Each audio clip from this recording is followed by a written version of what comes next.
በውይይታችን መካከል ከጦላይ ስልክ ይፈልጋል ተብሎ ወደ ጓዳ ገባ። ጮክ ብሎ ይናገር ስለነበርም ዝርዝሩን በሚገባ ለመስማት ባልችልም ጦላይ ማሰልጠኛ ስለሚገኘው ጦር ሲያወራ ነበር። ስለ መፈንቅለ መንግስቱ ግን ምንም አይነት ፍንጭ ስላላገኘው ወደ ቤት ያቀናው። ጉዳዩን ለራሴ ይዤው ብቆይና መፈንቅለ መንግስት እንደተባለው ቢካሄድ ደግሞ ሀገሪቷ ወዳልታሰበ የደም መፋሰስ ልትገባ ስለምትችል ሁኔታውን ችላ የሚባል ሆኖ አላገኘሁትም። ቤት እንደደረስኩም ይህን ያገኘሁትን መረጃ ለፕሬዝዳንቱ ደውዬ ወይንም ሄጄ በነግራቸው ተቻኩለው እርምጃ ቢወስዱና ካለፈ በኋላ መረጃው የተሳሳተ ቢሆንስ በሚል ተውኩት።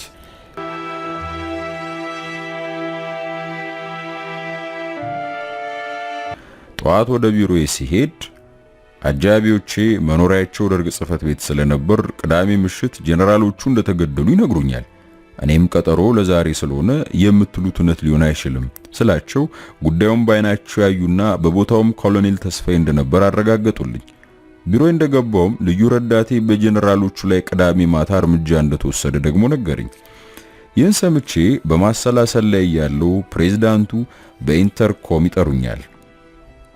ጓድ ሽመልስ ማዘንጊያና የማስታወቂያ ሚኒስትሩ አብዱልሐፊዝ ዩሱፍ እንደኔው ተጠርተው ስለነበር ታይዘን ወደ ፕሬዝዳንቱ ቢሮ ገባን።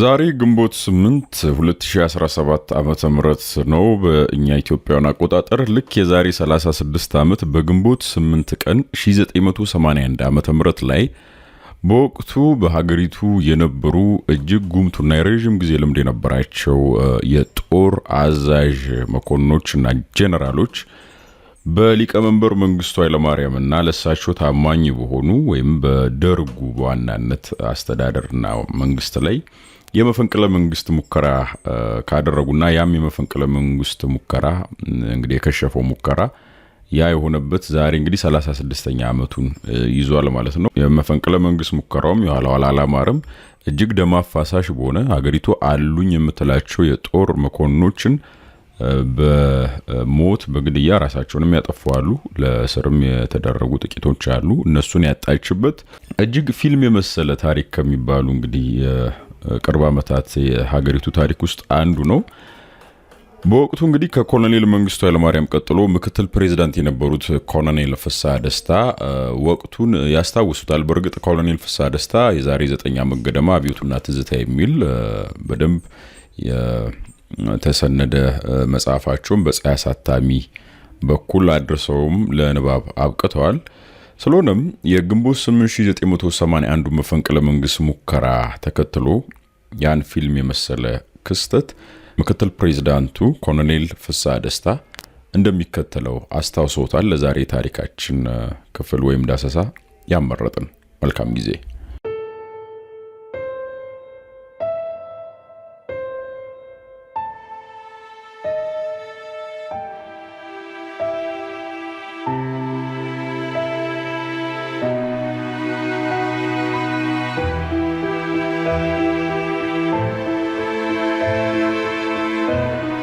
መፈንቅለ መንግስትና የመጨረሻዋ እራት የግንቦት 8 መፈንቅለ መንግስት ሌተና ኮሎኔል ፍስሐ ደስታ አብዮቱና ትዝታዬ እንዲህ ተዘታል። የዓመቱ 9ኛ ወር የሆነው ወርሃ ግንቦት ሞቃታማ አየር፣ ኃይለኛ ንፋስ የበዛበት ነው። አሁን እየቀረ ሄደ እንጂ በአየሩ ምክንያትና በዚህ ወር ከተፈጠሩ መጥፎ አጋጣሚዎች ጋር በማያያዝና በገደቢስነት በመፈረጅ በተለይ በመሃል ሀገር ጋብቻ የማይፈጸምበት ወር ነበር። ታሪክን መለስ ብለን ስናይ የውጫሌ ውል የተፈረመው በግንቦት ወር ነበር። ለንግስና ያልበቁት ልጅ ኢያሱ ምኒልክ የተሾሙትም በዚህ ወር ሲሆን በደረሰባቸው የመኪና አደጋ ከዚህ ዓለም የተለዩት ልዑል መኮንን ኃይለ ሥላሴም በግንቦት 1949 ዓ.ም ነበር። ኮሎኔል መንግስቱ ኃይለማርያም የተወለዱት ግንቦት 19 ሲሆን መፈንቅለ መንግስት የተሞከረባቸው ግንቦት 8 ቀን ሆኖ ግንቦት 13 1983 ደግሞ ሀገራቸውን ጥለው ተሰደዱ። ግንቦት 11 1982 ዓ.ም 12 ከፍተኛ ጄኔራሎች ተገደሉ። ግንቦት 20 1983 ኢህአዴግ አዲስ አበባን ተቆጣጠረ። የኮሎኔል መንግስቱን ስልጣን የነጠቁት መለስ ዜናዊ የተወለዱትም ግንቦት 1 ነበር። ግንቦት 7 1997 በኢትዮጵያ የብዙሃን ፓርቲ ምርጫም ተካሄደ። በዚህ መነሻ በርካታ ወጣቶች በአደባባይ ተረሸኑ፣ በሺዎች የሚቆጠሩም ታሰሩ። የተቃዋሚ ፓርቲ አመራሮችም ዘብጥ እያወረዱ። ግንቦት 18 1999 የደርግ ከፍተኛ አመራር አባላት ወያኔ ባቋቋመው ፍርድ ቤት ሞት ተፈረደባቸው።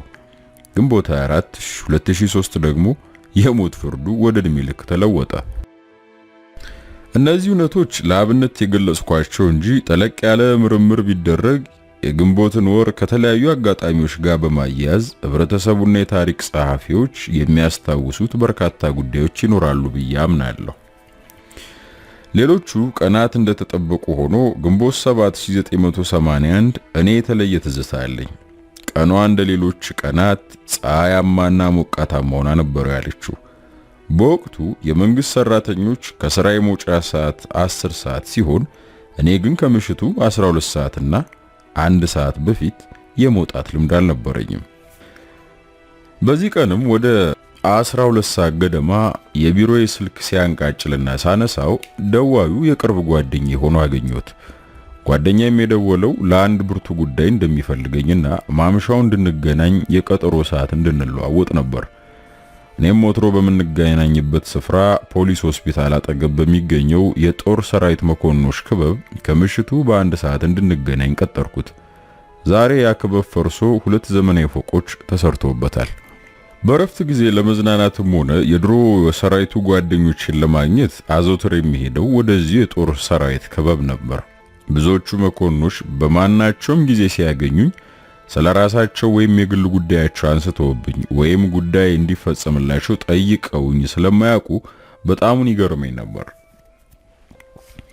ኋላ ግን ከቀድሞ ያልተለየና አብሮን ያለው እሱ ብቻ ስለሆነ የግል ጉዳያችንን እያነሳን እንዳናሸሸው በሚል ተመካክረው በራሳቸው ላይ ማዕቀብ የጣሉ መሆናቸውን ተረዳሁ። ከድሮ ጓደኞቼ ጋር ስንገናኝ በአብዛኛው በሰራዊቱ ውስጥና በትምህርት ዓለም ስላሳለፍነው ሁኔታና እንዲሁም በከተማው ስለሚነገረው ቀልድና ጨዋታ እናወጋለን። ክበቡ የመዝናኛ ቦታ ይሁን እንጂ ከተለያዩ ሙያና የሥራ መስክ እንዲሁም በቀጥታ ከጦር ሜዳ የሚመለሱ የሄሊኮፕተር አብራሪዎች ስለነበሩም በየክፍላቸው የገጠማቸውን ሁኔታና የጦር ሜዳ ውሏቸውን ያጫውቱኛል። አልፎ አልፎም በአብዮቱ ላይና የህብረተሰቡን ስሜት የሚገልጹ በቀልድ መልክ የሚነገሩ ጨዋታዎችን ያለ ፍርሃት ያካፍሉኛል። በቀልድና በጨዋታ ስዝናና በሌላ በኩል ግን በነበረኝ የመንግስት ስልጣንና ኃላፊነት ላገኘው ማልችለውን ወቅታዊና ትኩስ መረጃ ለማግኘትም በእጅጉ ጠቅሞኛል። እዚህ ቦታ መሄዴን የሚያውቀው ኮሎኔል ተስፋዬ ወልደስላሴም አልፎ አልፎ ብቅ እያለ ምሽታችንን ማበላሸቱ አልቀረም።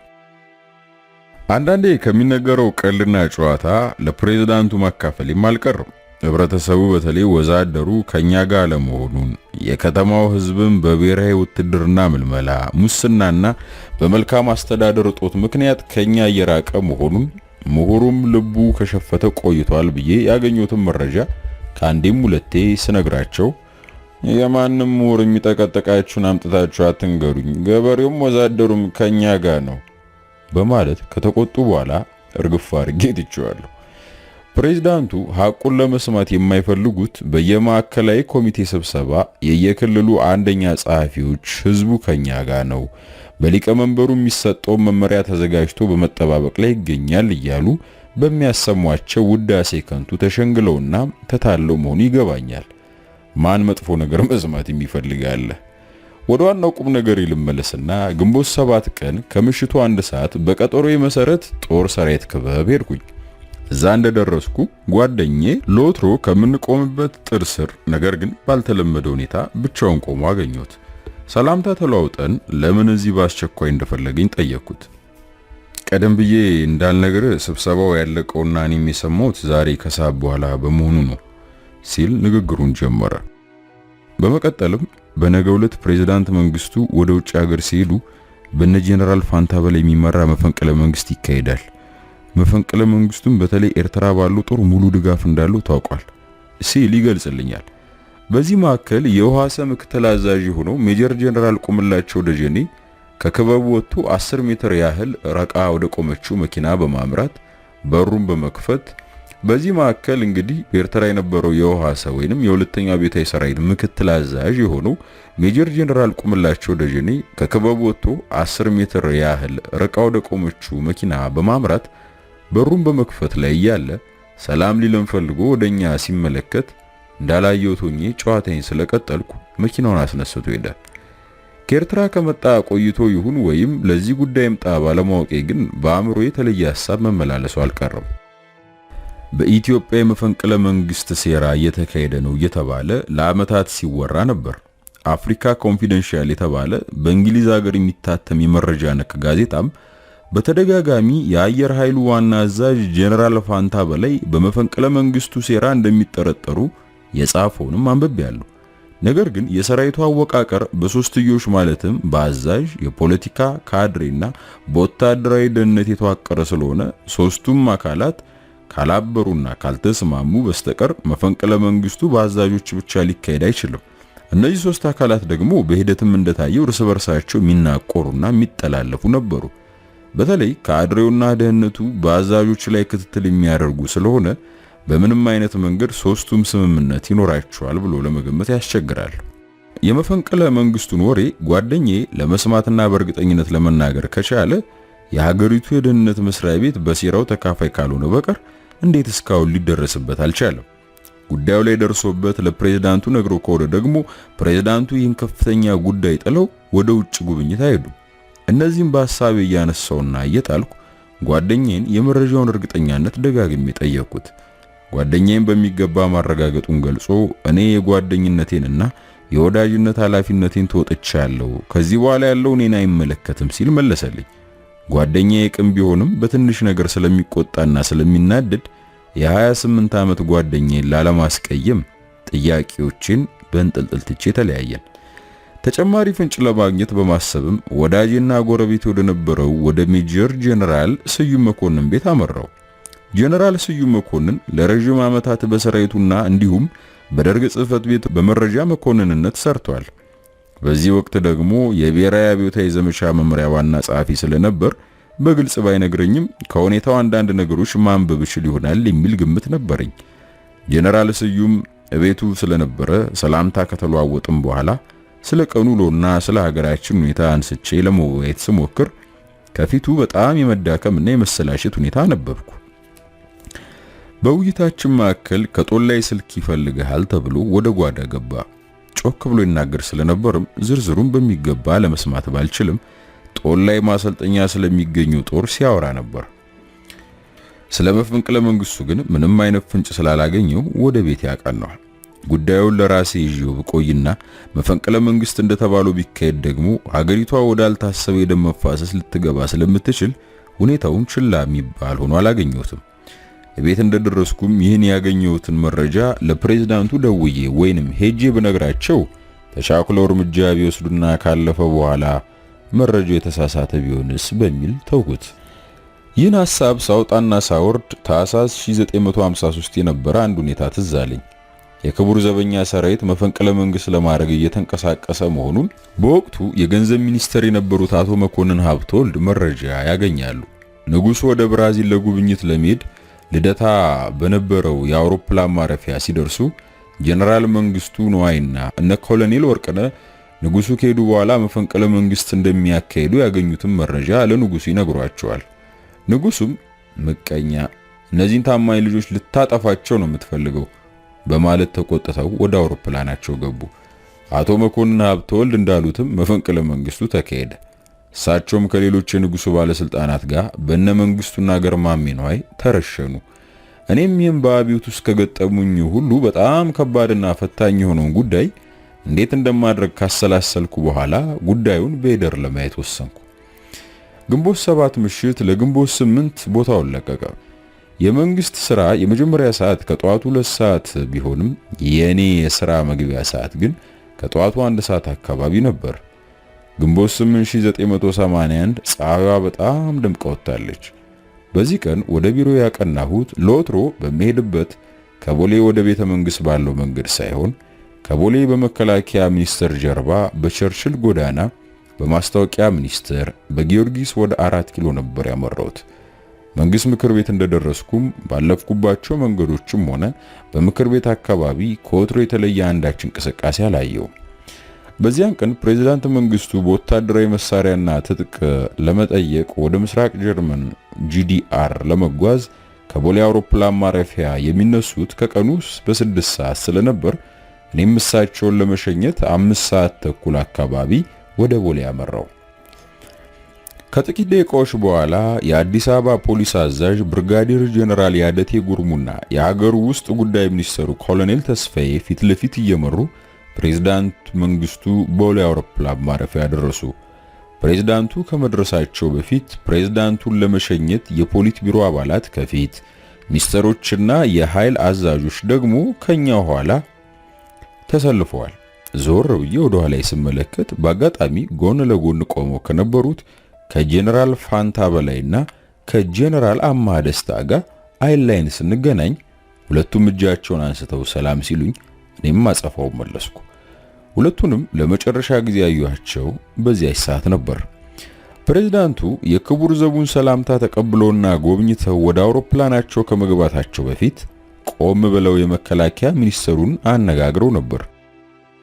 ፕሬዝዳንቱ ቦሌ አውሮፕላን ማረፊያ ከደረሱበት ጊዜ ጀምሮ አውሮፕላኑ እስኪነሳና ከተነሳም በኋላ በአካባቢው የነበረው እንቅስቃሴ ስቃኝ ነበር። የመከላከያ ሚኒስትሩ ከቦሌ አውሮፕላን ማረፊያ እንደሚጠለፉና እንደሚወሰዱ ጓደኛዬ ነግሮኝ ስለነበር ይህ ሁኔታ ስጠባበቅ ነበር። አውሮፕላኑ በረራውን ሲቀጥልና ሸኞችን በመመለስ ላይ እንዳለን ወደ መኪናዬ ከመግባቴ በፊት ኮሎኔል ተስፋዬ ወልደስላሴን አየር ኃይል ውስጥም ሆነ ሌላ ቦታ ምን አዲስ ነገር እንዳለ ጠየቅኩት። እሱም በአየር ኃይል አዛዥና በወታደራዊ ደህንነቱ መካከል አንዳንድ አለመግባባቶች ከመኖራቸው በስተቀር የጎላ ነገር እንደሌለ ገለጸልኝ። ለመከላከያ ሚኒስትሩ ተመሳሳይ ጥያቄ ሳቀርብላቸው ምንም አይነት የደረሳቸው አዲስ መረጃ እንደሌለ አረጋገጡልኝ። እኔም የተነገረኝ መረጃ እውነት ባይሆን ነው በማለት ምሳዬን በልቼ በ7 ሰዓት ስብሰባ ስለነበረኝ ወደ ቢሮ ያመራው። ስብሰባውም በክልሎች በቀጣይነት ስለሚካሄደው ምርጫ ከጓድ ለገሰ አስፋው፣ ሸዋንዳይን በለጠና ወንድሙ ሮቤ ጋር ለመወያየት ነበር። በውይይታችን መካከል ጸሐፌ ልዩ ረዳቴ የነበረው ሻምበል ታደሰ አያሌው ለአስቸኳይ ጉዳይ እንደሚፈልገኝ በመግለጽ በስልክ አገናኘችኝ። ሻምበል ታደሰም መከላከያ ሚኒስትር ሆኖ እንደሚደውል ነገረኝ። አያይዞም ጄኔራል መኮንኖቹ ስብሰባ በማካሄድ ላይ መሆናቸውን፣ በግቢው ያልተለመደ እንቅስቃሴ መኖሩንና ማንም ሰው ከግቢ እንዳይወጣና ወደ ግቢም እንዳይገባ መከልከሉን አስረዳኝ። አክሎም ጄኔራል አበራ አበበ የመከላከያ ሰራተኞችን ሰብስቦ ከዛሬ ጀምሮ ፕሬዝዳንት መንግስቱ ከስልጣን መውረዳቸውን በነባብ ማሰማቱንም ገለጸልኝ። እዛ ለምን እንደሄደ ስጠይቀው አቅራቢያው ወዳለው አየር መንገድ ቢሮ የአውሮፕላን ትኬት ለማስለወጥ እንደሄደና ጓደኞቹን ለመጠየቅ ጎራ ባለበት የሁኔታ እንደገጠመው ገለጸልኝ። እኔም ስልኩን ዘግቼ አጠገቤ ለነበሩት ጓዶች የሰማሁትን ነገርኳቸው። ቀጥዬም የሀገር ውስጥ ጉዳይ ሚኒስትሩ ኮሎኔል ተስፋዬ ቀጥታ በሚያነሳው የስልክ መስመር 154820 እዛ ላይ ደወልኩ። ነገር ግን የኔን ስልክ ክፍት አድርጎ በመያዝ ቀደም ሲል ጀምሮት ከነበረው ሰው ጋር የስልክ ግንኙነቱን ቀጠለ። ጌታዬ፣ መርድ አመራሩን ይዘዋል። ጄኔራሎቹም ህገወጥ ስብሰባቸውን ቀጥለዋልና በአስቸኳይ ልብስን ለውጠ ደርግ ጽህፈት ቤት እንገናኝ ብሎ ለሻምበል መንግስቱ ገመቹ ሲናገር ሰማሁ። ስልኬን ለመመለስ ሃሎ ስል ግን ምፈልገውን ስለሰማው ማንነቴን ሳልገልጽ ስልኩን ዘጋው። በዋዜማው የሰማሁት መረጃም እርግጠኛ መሆኑን ስለተገነዘብኩ አብሮኝ ለነበሩ ጓዶች ጄኔራል መኮንኖቹ መፈንቅለ መንግስት ሴራ በማካሄድ ላይ መሆናቸውን ገለጽኩላቸው። እኔና ጓድ ለገሰ አስፋው ወደ ደርግ ጽህፈት ቤት እንደምንሄድና ጓድ ሸዋንዳኝም መንግስት ምክር ቤት የስብሰባ አዳራሽ እንዲያሰባስብ ነገርኩት። ከለገሰ ጋር ወደ ደርግ ጽህፈት ቤት ስናመራ ጓድ ወንድሙ ሮቢም ተከትሎን መጣ።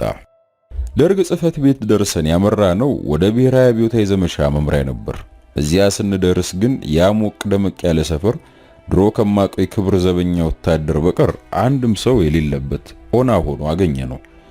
መኮንኖቹና ወታደሮቹ ወዴት እንደሄዱ ስንጠይቀውም የዘመቻ ዋና ጸሐፊው ጀነራል ስዩም ከ6 ሰዓት በፊት አሞኛል ብለው ወደ ጦር ኃይሎች ሆስፒታል እንደሄዱ፣ ሌሎቹ ደግሞ ጽህፈት ቤታችን ወደ መከላከያ ሚኒስቴር ተዛውሯል በማለት ሬዲዮኑን ነቃቅለው መሄዳቸውን አስረዳን። የብሔራዊ አብዮታዊ ዘመቻ መምሪያ በመጀመሪያ የተቋቋመው በመጋቢት 1969 አዲስ አበባ ከተማ የመሳሪያ አሰሳ በተካሄደበት በመንጥር ዘመቻ ጊዜ ነበር። ከዚያም የሶማሊያ ወረራ በመቀጠሉ መምሪያው አገሪቱን በ5 ወታደራዊ ቀጠናዎች በመክፈልና የተለያዩ ዴስኮችን በማቋቋም በደርጉ ሊቀመንበር መሪነት ዘመቻውን ይመራና ይቆጣጠር የነበረ ተቋም ነው። በዚህ ቦታ አንድም ባለስልጣን ባለማግኘታችን ቀጥለን ወደ ሻምበል መንግስቱ ገመቹ ቢሮ አመራን። እግረ መንገዳችንን የአገር መከላከያ ሚኒስቴር የመረጃ መኮንን ብርጋዴር ጄኔራል ታደሰ ተክለሃይማኖትን አግኝተን መከላከያ ስለሚካሄደው ስብሰባ ስንጠይቀው በበኩሉ ምንም እንደማያውቅ ገለጸልን። ሻምበል መንግስቱ ቢሮ ስንገባ ሻምበሉ የታንከኛ ቱታውን፣ የመከላከያ ሚኒስትሩ ግራውንድ ወታደራዊ ዩኒፎርም፣ ኮሎኔል ተስፋዬ ደግሞ በወቅቱ የፕሮቶኮል ልብስ የነበረውን ደማቅ ሰማያዊ ካኪ እንደለበሱ አገኘናቸው። ኮሎኔል ተስፋዬ ጄኔራሎቹ በመከላከያ ሚኒስቴር ህገወጥ ስብሰባ በማካሄድ ላይ በመሆናቸው የመከላከያ ሚኒስትሩ ተሰብሳቢዎቹን ሄደው እንዲበተኑ፣ አድመኞቹን ደግሞ በወታደር እንዲከበቡ የሚል ሐሳብ አቀረበ። ሻምበል መንግስቱም ቦታውን በታንክ ለመክበብ እንደሚቻል፣ ነገር ግን አንድ ነገር ቢፈጠር ኃላፊነቱን ማን ይወስዳል ሲል ጠየቀ። እኔ ኃላፊነቱን ለመውሰድ ዝግጁ መሆኔን ወዲያው አረጋገጥኩለት። በዚሁ መሰረትም ጄኔራል ኃይለ ጊዮርጊስ ህገወጥ ተሰብሳቢዎችን ለመበተን፣ ሻምበል መንግስቱም ታንኮችና ጦሩን ለማሰማራት፣ ኮሎኔል ተስፋዬም ሁኔታውን ከስር ከስር እንዲከታተል፣ እኛም ባለስልጣናቱን ሰብስበን ስለ ሁኔታው ለማስረዳት ተሰማራን። እኔና ሻምበል ለገሰ ወደ ቢሮ ከመመለሳችን በፊት ያመራ ነው የግቢው ልዩ ጥበቃ ብርጌድ አዛዥ ወደ ነበረው ብርጋዴር ጄኔራል ገረመው በቀለ ቢሮ ነበር። ጄኔራል ገረመውን አግኝተን ሬዲዮ ጣቢያው በእኛ ወታደሮች ተይዞ እንደሆነ ስንጠይቀው ስለ ጉዳዩ ምንም እንደማያውቅ በመምሰል አጥጋቢ መልስ አልሰጠንም። እሱን ትተን የሊቀመንበሩን የቅርብ አጀባ ክፍል አዛዥ የነበረውን ኮሎኔል ሸለማ ኢልማኖን አግኝተን ሬዲዮ ጣቢያው በአስቸኳይ እንዲያዝ ስንነግረው ወዲያውኑ አንድ ቶዮታ ሙሉ ወታደር ወደ ማስታወቂያ ሚኒስቴር ላከ።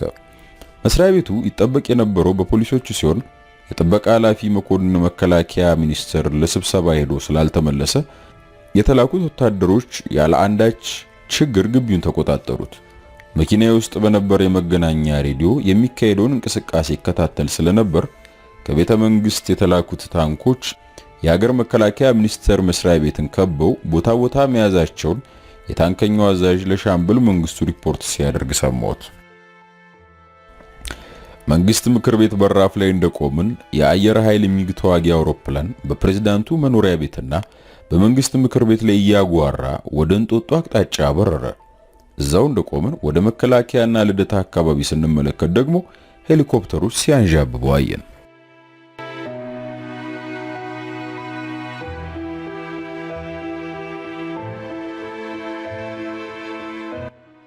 በመንግስት ምክር ቤት የተካሄደ ስብሰባ። እኛ ወደ ዘመቻ መምሪያ ስናመራ ጓድ ሸዋንዳኝ ሌሎችም ባለስልጣናት አሰባስቦ እንዲያቆየን ነግረነው የነበረ ቢሆንም ስንመለስ እንኳንስ ሌላ ባለስልጣን ራሱም በአካባቢው አልነበረም። ባለስልጣናቱ ጥሪ እንዲደረግላቸው ለጓድ እምቢበላየለ ትዕዛዝ ሰጥቼ ጄኔራል ከፈለኝ ይብዛ ተለዋጭ የማዘዣ ቦታ እንዲያዘጋጁ ነግሬ የባለስልጣናቱን መምጣት መጠባበቅ ጀመርኩ። ጄኔራል ስዩም መኮንን በ9 ሰዓት ተኩል ደርግ ጽህፈት ቤት መምጣቱን ሻምበል መንግስቱ ነገረኝ። ፕሬዝዳንቱን ከሸኘ በኋላ ቤቱ በእረፍት ላይ የነበረው ሻምበል ፍቅረ ስላሴም በልዩ ረዳቱ መቶ አለቃ ተሾመ ተስፋዬ ተነግሮት በ10 ሰዓት ገደማ መንግስት ምክር ቤት ደረሰ። ሻምበል ፍቅረ ስላሴ እንደመጣም ስለ ሁኔታው ሲጠይቀኝ መፈንቅለ መንግስት በመካሄድ ላይ መሆኑንና እስከዚያን ጊዜ ድረስ የተወሰደውን እርምጃ ገለጽኩለት። በየቢሮአቸው አድፍጠው ሲጠባበቁ የነበሩ ባለስልጣናትም ስልክ እየተደዋወሉ አንዳንድ ሁኔታዎችን ካረጋገጡ በኋላ ወደ ስብሰባ አዳራሹ ብቅ ብቅ ማለት ስለጀመሩ ጓድ ፍቅረ ስላሴ ስብሰባው እንዲመራ አደረኩ። እዚህ ጋር አንድ መታወቅ ያለበት ነገር የልዩ ጥበቃ ብርጌድ ወይም የግቢው ጥበቃ ብርጌድ ኃይሉን ከፕሬዝዳንቱና ከልዩ ረዳታቸው በቀር እኔም ሆንኩ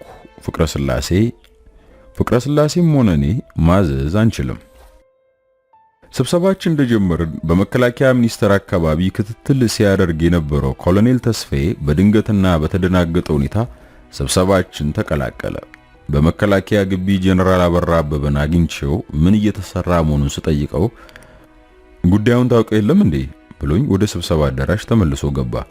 የመከላከያ ሚኒስትሩ ጀነራል ኃይለ ጊዮርጊስም ከደርግ ጽሕፈት ቤት ከኛ ከተለዩ በኋላ ወደ ቤታቸው በመሄድ ግራንድ ዩኒፎርማቸውን በማውለቅ ቅጠልያ ካኪ ዩኒፎርም በመልበስ ጀነራሎቹ ወደ ተሰበሰቡበት አዳራሽ አመሩ። እንደደረሱም ስብሰባው እሳቸው የማያውቁትና ሕገወጥ በመሆኑ በአስቸኳይ እንዲበተኑ ትዕዛዝ ሰጥተው ሲወጡ ጀነራል አበራ ተከትሏቸው በመውጣት በሁለት ጥይት መቷቸው በአጥር ዘሎ ጠፋ። ሚኒስተሩም ለሕክምና ወደ ጦር ኃይሎች ሆስፒታል መወሰዳቸውን ገልጾ ጀነራሎቹ የሚያነጋግራቸው ባለስልጣን እንደሚፈልጉና ታንኮቹም እንዲነሱላቸው መጠየቃቸውን አስረዳ። ጀነራል አበራ አበበ በአጥር ሲዘል ኮሎኔል ሸለማ የተባለ የጥበቃ ብርጌድ አባል ተኩስ ቢከፍትበትም ሊመታው አልቻለም።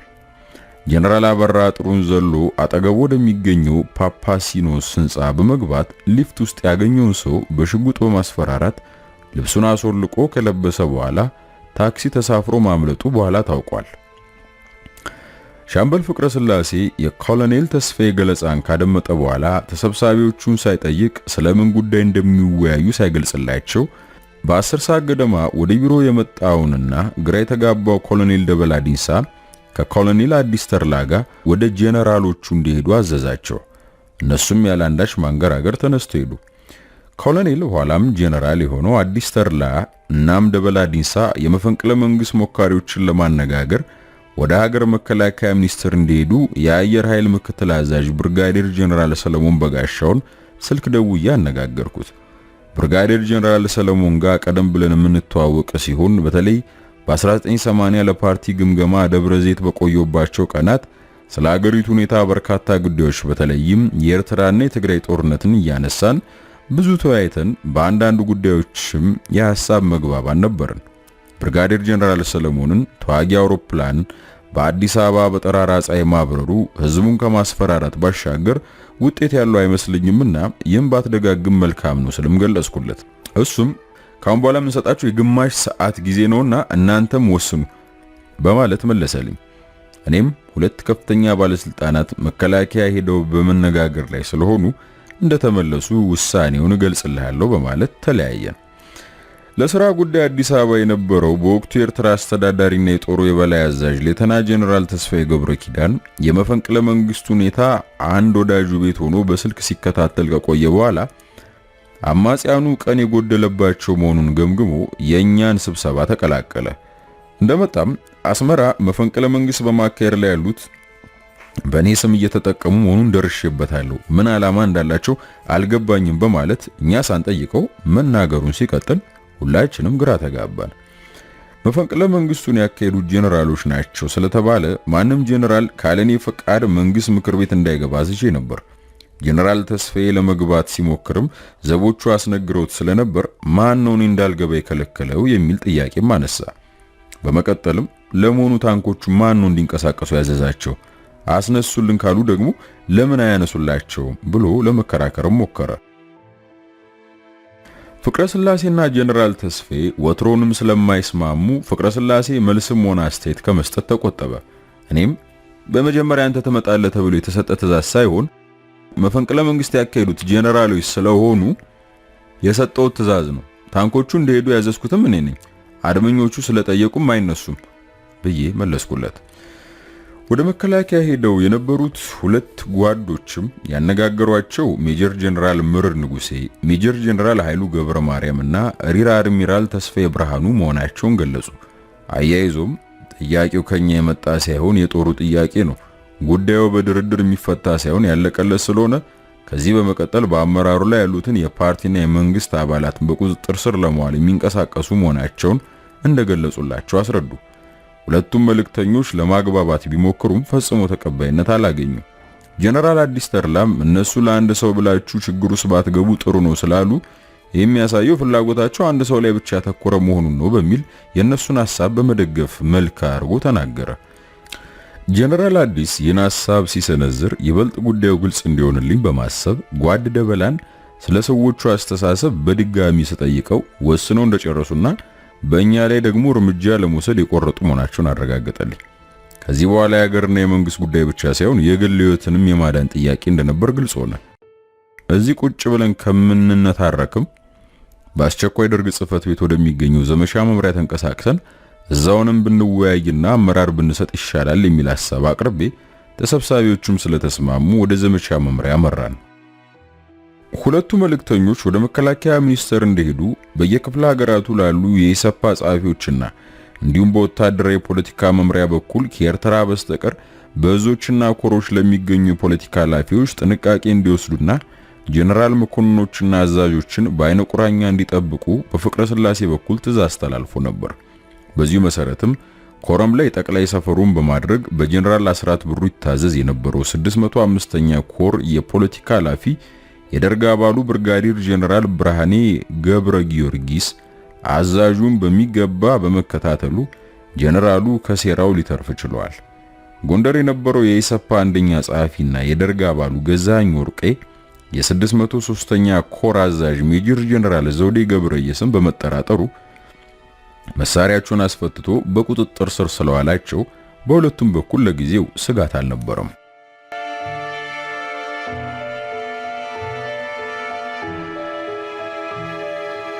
በብሔራዊ ዘመቻ መምሪያ አዳራሽ የተካሄደ ስብሰባ። ይህ ስብሰባ በጓድ ፍቅረ ስላሴ ሰብሳቢነት የተመራ ሲሆን በስብሰባው ሻምበል መንግስቱና ኮሎኔል ተስፋዬ ተገኝተዋል። ሻምበል መንግስቱ ታንኮቹ ቦታቸውን ይዘው ትዕዛዝ በመጠባበቅ ላይ መሆናቸውንና ከአስመራ የመጣ የአየር ወለድ አንድ ሻምበል ጦር ወደ መከላከያ ሚኒስቴር በማምራት ላይ እንዳለ አስቁሞ ወዴት እንደሚሄዱ ሲጠይቃቸው የመከላከያ ሚኒስቴርን ለመጠበቅ እንደመጡ ይነግሩታል። እሱም ከመቅጽበት የመከላከያ ጥበቃ ልዩ ብርጌድ ለጊዜው ስለያዘውና እነሱም ከመንገድ የመጡ ስለሆኑ ተለዋጭ ትዕዛዝ እስኪሰጣቸው ድረስ ደርግ ጽሕፈት ቤት ሄደው እንዲጠባበቁ ይልካቸዋል። እዚያ እንደደረሱ የልዩ ጥበቃ ብርጌድ መሳሪያቸውን አስቀምጠው ሻይ እንዲጠጡ ጋበዛቸው። መሳሪያቸውን ተረክቦ በመማረክም የተላኩበት ጉዳይ እንዲከሽፍ ማድረጉን ገለጸ። ከዚህ በኋላ ለተከታታይ ትዕዛዝ ዝግጁ መሆኑን ለተሰብሳቢዎቹ አስረዳ። በዚህ መሃል ጀነራል ተስፋዬ ጀነራሎቹ ስብሰባ በማካሄድ ላይ ናቸው ተባለ እንጂ መፈንቅለ መንግስት የተባለው ከየት የመጣ መረጃ ነው? እንዲህ ከሆነ ደግሞ ለምን ይከበባሉ? በማለት መከራከሩን ቀጠለ። በዚህን ጊዜ ሻምበል መንግስቱ እርሶ ሰውዬ ከእንግዲህ አርፎ ይቀመጡ፣ አለበለዚያ ሌላ ነገር ሊከተሉ ይችላል ብሎ ወረፈው። በነገራችን ላይ ጀነራል ተስፋዬና ሻምበል መንግስቱ ናዝሬት ከሚገኙ ታንከኛ መምሪያ ለደርግ አባልነት ተወክለው በአቤቱ ጊዜ መጡና አብሮ ሲሰሩ የነበሩ አባላት ናቸው።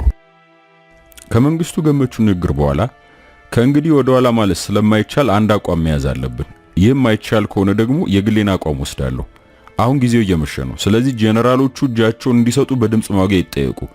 የሚያንገራግሩ ከሆነ ሌላ የኃይል እርምጃ የሚወስዱ ከሆነ ያሉበት ህንጻ በኃይል እንዲያዝና እንዲታሰስ የሚል ሐሳብ አቀረብኩ። ከኔ ቀጥሎ ሻምበል ለገሰ፣ ጓድ ፋሲካ ሲደልልና ሌሎችም ተራ በተራ ሐሳቡን ስለደገፉ ሻምበል መንግስቱ ይህን እንዲያስፈጽም፣ ኮሎኔል ተስፋዬም ክትትሉ እንዲቀጥል ትዕዛዝ ተሰጣቸው።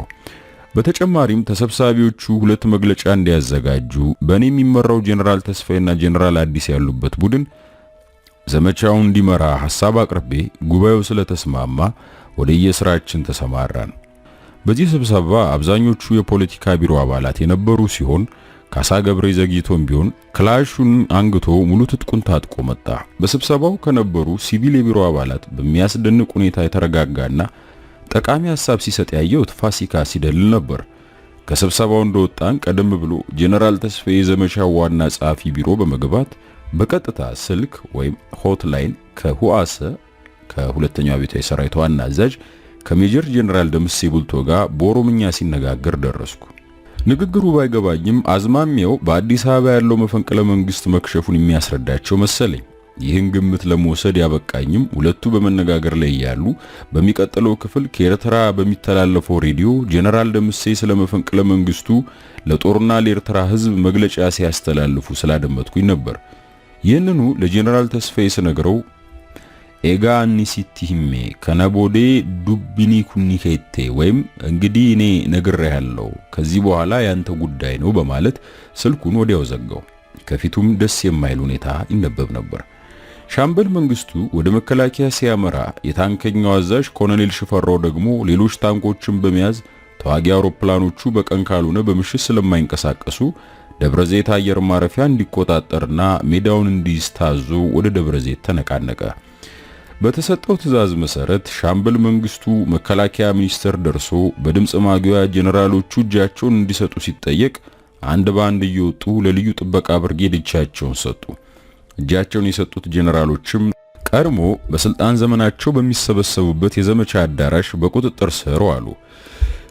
የልዩ ጥበቃ ብርጌድ አሳሽ ጦር ቢሮዎቹን አንድ ባንድ ሲፈትሽ ድንገት የተኩስ ድምጽ ይሰማል። ተኩስ ወደ ተሰማበት ክፍል ሲገባ ጄኔራል መርዕድ ንጉሴ ሰውነታቸውን በኢትዮጵያ ባንዲራ ተጠቅልለው በሽጉጥ ራሳቸውን ለመግደል ሞክረው ሕይወታቸው ሳያልፍ ወድቀው ያገኟቸው መሆኑን ለጄኔራል ተስፋዬ ሪፖርት አደረጉለት። ለጥቂት ደቂቃዎች ከቢሮ ወጣ ብዬ ስመለስ ሪፖርቱና መሞታቸው ላይ ቀር ስቃይ ለምን ይጨምራሉ በማለት እንዲጨርሷቸው ትዕዛዝ መስጠቱን ጄኔራል ተስፋዬ ይነግረኛል። እኔም ጠቃሚ መረጃ ማግኘት ይቻል ስለነበር ለምን ይህን ትዕዛዝ ሰጠ በማለት ቅሬታዬን ገለጽኩ። ያለቀለት ጉዳይ ስለነበር ግን ምንም ማድረግ አልቻልኩም። ጄኔራል ተስፋዬ የዚህ አይነት የተፋጠነ እርምጃ መውሰዱ ቀደም ብዬ የሰጣቸው ከነበሩ አስተያየቶች ጋር አገናዝቤ ሳየው በመፈንቅለ መንግስቱ ዙሪያ የሚያውቀው ጉዳይ እንደነበርና ሚስጥሩን ለማዳፈን የፈጸመው ድርጊት እንደሆነ ተገነዘብኩ። ከጄኔራል መርዕድ ጎን ራሱን ገሎ የተገኘው የአየር ኃይል ዋና አዛዥ ጄኔራል አማህ ደስታ ነበር። ጄኔራል አማህ ራሱን ከመግደሉ በፊት በሰማያዊ ስክሪፕቶና በአማረ ጽሑፍ የጻፈውን ወረቀት አሳሹ ጦር አምጥቶ ሰጠን። ጽሑፉን ስመለከተው ከአንድ ራሱን ከሚገድል ሰው የተጻፈ አይመስልም ነበር። ዛሬ ጊዜው ራቅ ያለ ቢሆንም የጽሑፉ ይዘት ከሞላ ጎደል እንደሚከተለው እንደነበር አስታውሳለሁ። እኔ ከመጀመሪያው ጀምሮ በመፈንቅለ መንግስቱ አድማ አልነበርኩበትም። በመጨረሻዋ ሰዓት ግን አምኜበት ከሌሎቹ ጓዶቼ ጋር ተቀላቅያለሁ። በአየር ኃይል ባልደረቦች የተፈጸመው ማናቸውም እርምጃ በእኔ ትዕዛዝ የተፈጸመ ስለሆነ ሙሉ ኃላፊነቱን ወስጄያለሁ። በዚህ ጉዳይ ከኔ በስተቀር ማንም ሊጠየቅ አይገባውም የሚል ሲሆን ሙሉ ስምና ፊርማም ነበረው። ጄኔራሎቹ በድምጽ ማጉያ ተጠርተው እጃቸውን ከሰጡና በግቢው ታግተው የነበሩት ጉዳዩ የማይመለከታቸው መኮንኖችና ሲቪል ሰራተኞችን ከግቢው ካስወጣ በኋላ አሳሹ ጦር ግቢውን በሙሉ ቢያስስም ጄኔራል ፋንታ በላይን ግን ሊያገኛቸው አልቻለም። በቁጥጥር ስር ከዋሉት ጄኔራሎች መካከል የአራተኛ አብዮታዊ ሰራዊት ዋና አዛዥና የደርግ አባል የነበረው ሜጀር ጄኔራል ዘለቀ በየነ አንዱ ነበር። ጄኔራል ዘለቀ በጦር ኃይሎች ኤታማዦር ሹም ለስብሰባ ከተጠራ በኋላ የመከላከያ ዘመቻ መምሪያ ምክትል ኃላፊ የነበረው ብርጋዴር ጄኔራል ተስፋዬ ተርፌ ስብሰባው እስኪጀመር አንድ ክፍል ውስጥ ሆኖ እንዲጠባበቅ ነግሮት ከገባ በኋላ ክፍሉን ቆልፎበት ይሄዳል። ጄኔራሉ ብቻውን አንድ ክፍል ውስጥ ተዘግቶበት በአሳሹ ጦር ተገኘ። አሳሹ ጦር ግዳጁን በማጠናቀቅ ላይ ያለ ጄኔራል ቁምላቸው ከፊል አየር ወለድ ጦርና በአራት ሄሊኮፕተር የመጡ የስፓርታ ጦር ምድር ጦር ጠቅላይ መምሪያ መኖራቸው ስለታወቀ ከልዩ ጥበቃ ብርጌድ መጠነኛ ጦር ተልኮ ነበር። እዚያ እንደደረሰ ግን በስህተት ከጦሩ ጋር ተደባልቆ ተማረከ። ትንሽ ቆይቶም ብረት ለበስ የያዘ ጦር በጤና ጥበቃ ሚኒስቴር በጎማ ቁጠባ በኩል ወደ መከላከያ ሚኒስቴር በማምራት ላይ መሆኑን ብሔራዊ ባንክ አጠገብ የነበረው የልዩ ጥበቃ ብርጌድ ጦር ለሻምበል መንግስቱና ለዘመቻ መምሪያ ሪፖርት አደረገ። መንግስቱ ገመቹም ከዚህ ከተንቀሳቀሰው ጦር ጋር ባደረገው ግንኙነት ጄኔራል ቁምላቸውም ጦሩ እንዲመለስ ትዕዛዝ ሰጥተው ወደ ምድር ጦር መመለሳቸውንና ጦሩ ቁሞ እንደሚገኝ ይገልጻል። ሻምበል መንግስቱም መከላከያ ያለው የልዩ ጥበቃ ብርጌድ ሲሆን ጄኔራል ቁምላቸው እናንተን አሳስተው መፈንቅለ መንግስት ለማካሄድ እየሞከሩ ስለሆነ በፍጥነት ወደ ሰፈራችሁ ተመለሱ የሚል ትዕዛዝ ከዘመቻ መምሪያ መስጠቱን ሲገልጽላቸው ወደ ሰፈራቸው ተመለሱ። በማከታተልም በታንክ የተጠናከረ የልዩ ጥበቃ ጦር የምድር ጦር ጠቅላይ መምሪያን ከበበ። የጦር አዛዡም በድምጽ ማጉያ ጄኔራል ቁምላቸው እናንተም መሳሪያ አድርገው መፈንቅለ መንግስት ለማድረግ ሞክረው ከሽፎባቸዋል። እናንተም ባለማወቅ የገባችሁበት ስለሆነ መሳሪያችሁን አጋድማችሁ እጃችሁን ስጡ፣ ይህም በማይፈጽም ላይ እርምጃ ይወሰድበታል ሲል አስጠነቀቀ። በዚህ ሂደት መጠነኛ የተኩስ ልውውጥና ግጭት ቢካሄድም ወዲያውኑ መሳሪያቸውን አጋድመው ተማረኩ። ከዚህ በኋላ ቀደም ብለው ተማርከው የነበሩትን የልዩ ጥበቃ ብርጌድ አባሎችን አስለቀቀ። በመቀጠልም አዛዥ ብርጋዴር ጄኔራል ገናናው መንግስቱ፣ የአየር ወለዱን ጦር ከአስመራ ይዞ የመጣው ሌተና ኮሎኔል ካሳዬ ታደሰ፣ የስፓርታውን ጦር አዛዥና ሌሎች መኮንኖችም በቁጥጥር ስር አውሎ ደርግ ጽሕፈት ቤት አስረከበ። በሌላ በኩልም ሜጀር ጄኔራል ቁምላቸው ደጀኔ መከላከያ ሚኒስትር ወደ ነበሩበት የመፈንቅለ መንግስቱ ሞካሪዎች በተደጋጋሚ ስልክ ቢደውሉም መልስ ስላጣና ሙከራው መክሸፉን ስለተረዳ የፖሊስ ሰራዊት ዋና አዛዥ የነበሩት ጄኔራል ወርቁ ዘውዴን ፍለጋ አምስተኛ ፖሊስ ጣቢያ ሄዶ ካጣቸው በኋላ ተሰወረ። በሀገር መከላከያ ሚኒስቴር ግቢና ምድር ጦር ጠቅላይ መምሪያ የነበረው ዘመቻ በዚህ መልኩ ተጠናቀቀ። ጓድ አዲስና ጓድ ደበላ ወደ መከላከያ ሚኒስቴር ተልከው በነበረበት ጊዜ የፖሊስ ሰራዊት ጠቅላይ አዛዥ ሜጀር ጄኔራል ወርቁ ዘውዴን ከተሰብሳቢዎቹ ጋር ሳይሆን ለብቻቸው ውጭ ቆመው አግኝተዋቸው ነበር። ጄኔራሉ ስለ መፈንቅለ መንግስቱ የተነጋገሩት ከጄኔራል ፋንታ በላይ ጋር ሲሆን በመከላከያ ሚኒስቴር በተካሄደው ስብሰባ ጄኔራል ምርድ አመራሩን ሲይዙ ስብሰባውን ሳይካፈሉ ቀሩ። በሳቸው በኩል መፈንቅለ መንግስቱን ለመደገፍ የፖሊስ ቴኳንዶችን ኮልፌ አሰባስበው እንደነበር በኋላ ታውቋል። ወደ ሀገር መከላከያ ሚኒስቴር ለስብሰባ ሲጠሩም አለቃቸው የሆኑትን የሀገር ውስጥ ጉዳይ ሚኒስትሩን ኮሎኔል ተስፋዬን ሳያስፈቅዱና ሳያውቁ በመገኘታቸው በኮሎኔል ተስፋዬ በኩልም ቅሬታ ነበር። ማታ ከሌሎች ጄኔራሎች ጋር አብረው በቁጥጥር ስር ከዋሉ በኋላ ባልታወቀ ምክንያት በጄኔራል ተስፋዬ አማካኝነት ስለተለቀቁ የፖሊስ ሰራዊት የፖለቲካ መምሪያ ኃላፊ ከነበረው ከኮሎኔል ወንድሙ አለሙ ጋር ወዴት እንደሄዱ አልታወቀም የሚል ሪፖርት ለጓድ ፍቅረ ስላሴ ተደውሎ ተነገረው። ጄኔራሉ ካሉበት ቦታ ተፈልገው እንዲያዙ መመሪያ ስለተሰጠም ሩፋኤል አካባቢ በሚገኘው የፖሊስ ሬዲዮ መገናኛ መምሪያ ስለተገኙ ወዲያውኑ በቁጥጥር ስር እንዲውሉ ተደረገ። ከመንግስት ምክር ቤት የተሰጠ መግለጫና የፕሬዝዳንቱ ወደ ሀገር መመለስ። የጄኔራሎቹ በቁጥጥር ስር መዋል ከተጠናቀቀ በኋላ የኢትዮጵያ ሬዲዮና ቴሌቪዥን ከመንግስት ምክር ቤት የተሰጠ መግለጫ ስላለ እንደደረሰን እናቀርባለን በማለት ደጋግሞ ሲያስተላልፍ ቆየ። 5 ሰዓት ሲሆን የሚከተለው መግለጫ ተነበበ። በጥቂት ጄኔራል መኮንኖች በአዲስ አበባ ተቃጥቶ የነበረው የመፈንቅለ መንግስት ሙከራ መክሸፉን አንድ የመንግስት ምክር ቤት ቃል አቀባይ አስታወቀ። በመከላከያ ሚኒስቴር ኢታማዦር ሹም ጽሕፈት ቤት ውስጥ ሆነው አመጹን ከመሩት ጄኔራል መኮንኖች መካከል ሜጀር ጄኔራል መረር ንጉሴና ሜጀር ጄኔራል አማህ ደስታ ራሳቸውን ሲያጠፉ የቀሩት ጄኔራሎች በሙሉ እጃቸውን ለመንግስት ሰጥተዋል። ከነዚህም የአመጹ መሪዎች መካከል ሜጀር ጄኔራል ፋንታ በላይ፣ ሜጀር ጄኔራል አበራ አበበና ሜጀር ጄኔራል ቁምላቸው ደጀኔ ለጊዜው የተሰወሩ ሲሆን በሀገራችን ላይ የተቃጣው ከባድ አደጋ በአዲስ አበባ ሙሉ በሙሉ በቁጥጥር ስር የዋለ መሆኑን ቃል አቀባዩ ጠቅሶ ጓድ ፕሬዝዳንት መንግስቱ ኃይለማርያም በነገው ዕለት አዲስ አበባ እንደሚገቡ በተጨማሪ አስታውቋል። እዚህ ላይ መግለጫው ሁኔታውን አሳንሰው ለማሳየት በመፈለጉ እንጂ በኃላፊነት ቦታቸውና ማረጋቸው ሲታይ ሙከራቸው ቀላል የሚባል አልነበረም። በኤርትራ የነበሩ ሲጨመሩበት ደግሞ ከፍተኛና ወሳኝ ኃላፊነት ከመያዛቸው በተጨማሪ በአገሪቱ ከነበሩት 90 ጄኔራሎች መካከል 1/3 የመፈንቅለ መንግስቱ ተካፋዮች በመሆናቸው ጥቂት ጄኔራሎች የሚያስብልም አልነበረም። በሙከራው ዕለት ፕሬዝዳንት መንግስቱ ማክሰኞ ግንቦት 8 ከቀኑ በ6 ሰዓት ከቦሌ አውሮፕላን ማረፊያ ተነስተው ከቀኑ 11 ሰዓት በርሊን ሲደርሱ የሀገሪቱ ርዕሰ ብሔር ኤሪሽ ሆኒከር ተቀበሏቸው። ሁለቱ መሪዎች በበርሊን ከተማ ውይይት በማካሄድ ላይ ያሉ ሆኒከር በኤምባሲያቸው በኩል አዲስ አበባ ስለነበረ ሁኔታ አንዳንድ መረጃ ደርሷቸው ኖሮ አዲስ አበባ አንድ አይነት እንቅስቃሴ እንዳለና ፕሬዝዳንት መንግስቱ ጉዳዩን የሚያውቁት እንደሆነ ይጠይቋቸዋል።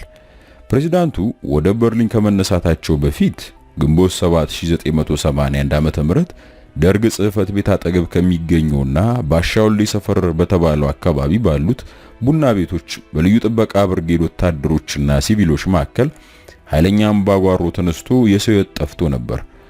ሆኒከር ያነሱላቸው ይህንኑ መስሏቸው ፕሬዝዳንት መንግስቱ ጉዳዩ አሳሳቢ እንዳልሆነና በቁጥጥር ስር መዋሉን ይገልጹላቸዋል። መንግስቱ ሆኒከር የጠየቋቸው ስለ መፈንቅለ መንግስቱ እንደነበር ያወቁት ግን ኋላ ነበር።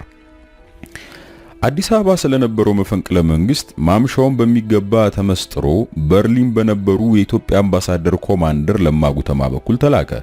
የተመሰጠረው እስኪፈታ ድረስም ረጅም ጊዜ ፈጀ። የእንቅልፍ ሰዓት ስለነበር ቴሌግራሙን ከእንቅልፋቸው ቀስቅሶ ለፕሬዝዳንቱ ለመስጠት ከፍተኛ ችግርና ፍርሃት የነበረ ቢሆንም የማይቀር ጉዳይ በመሆኑ ጓድ ብርሃኑ ባየ ከእንቅልፋቸው ቀስቅሶ ሰጣቸው። ለህዝብ የሚተላለፈው መግለጫ ከተላለፈና የዘመቻ ስራው ከተጠናቀቀ በኋላ ጄኔራል ተስፋይና ጓድ አዲስ ዘመቻ መምሪያ ሲቀሩ ሌሎቻችን መንግስት ምክር ቤት ወደሚገኘው የኔ ጽህፈት ቤት በማምራት ሌሊቱን እዚያው አሳለፍን።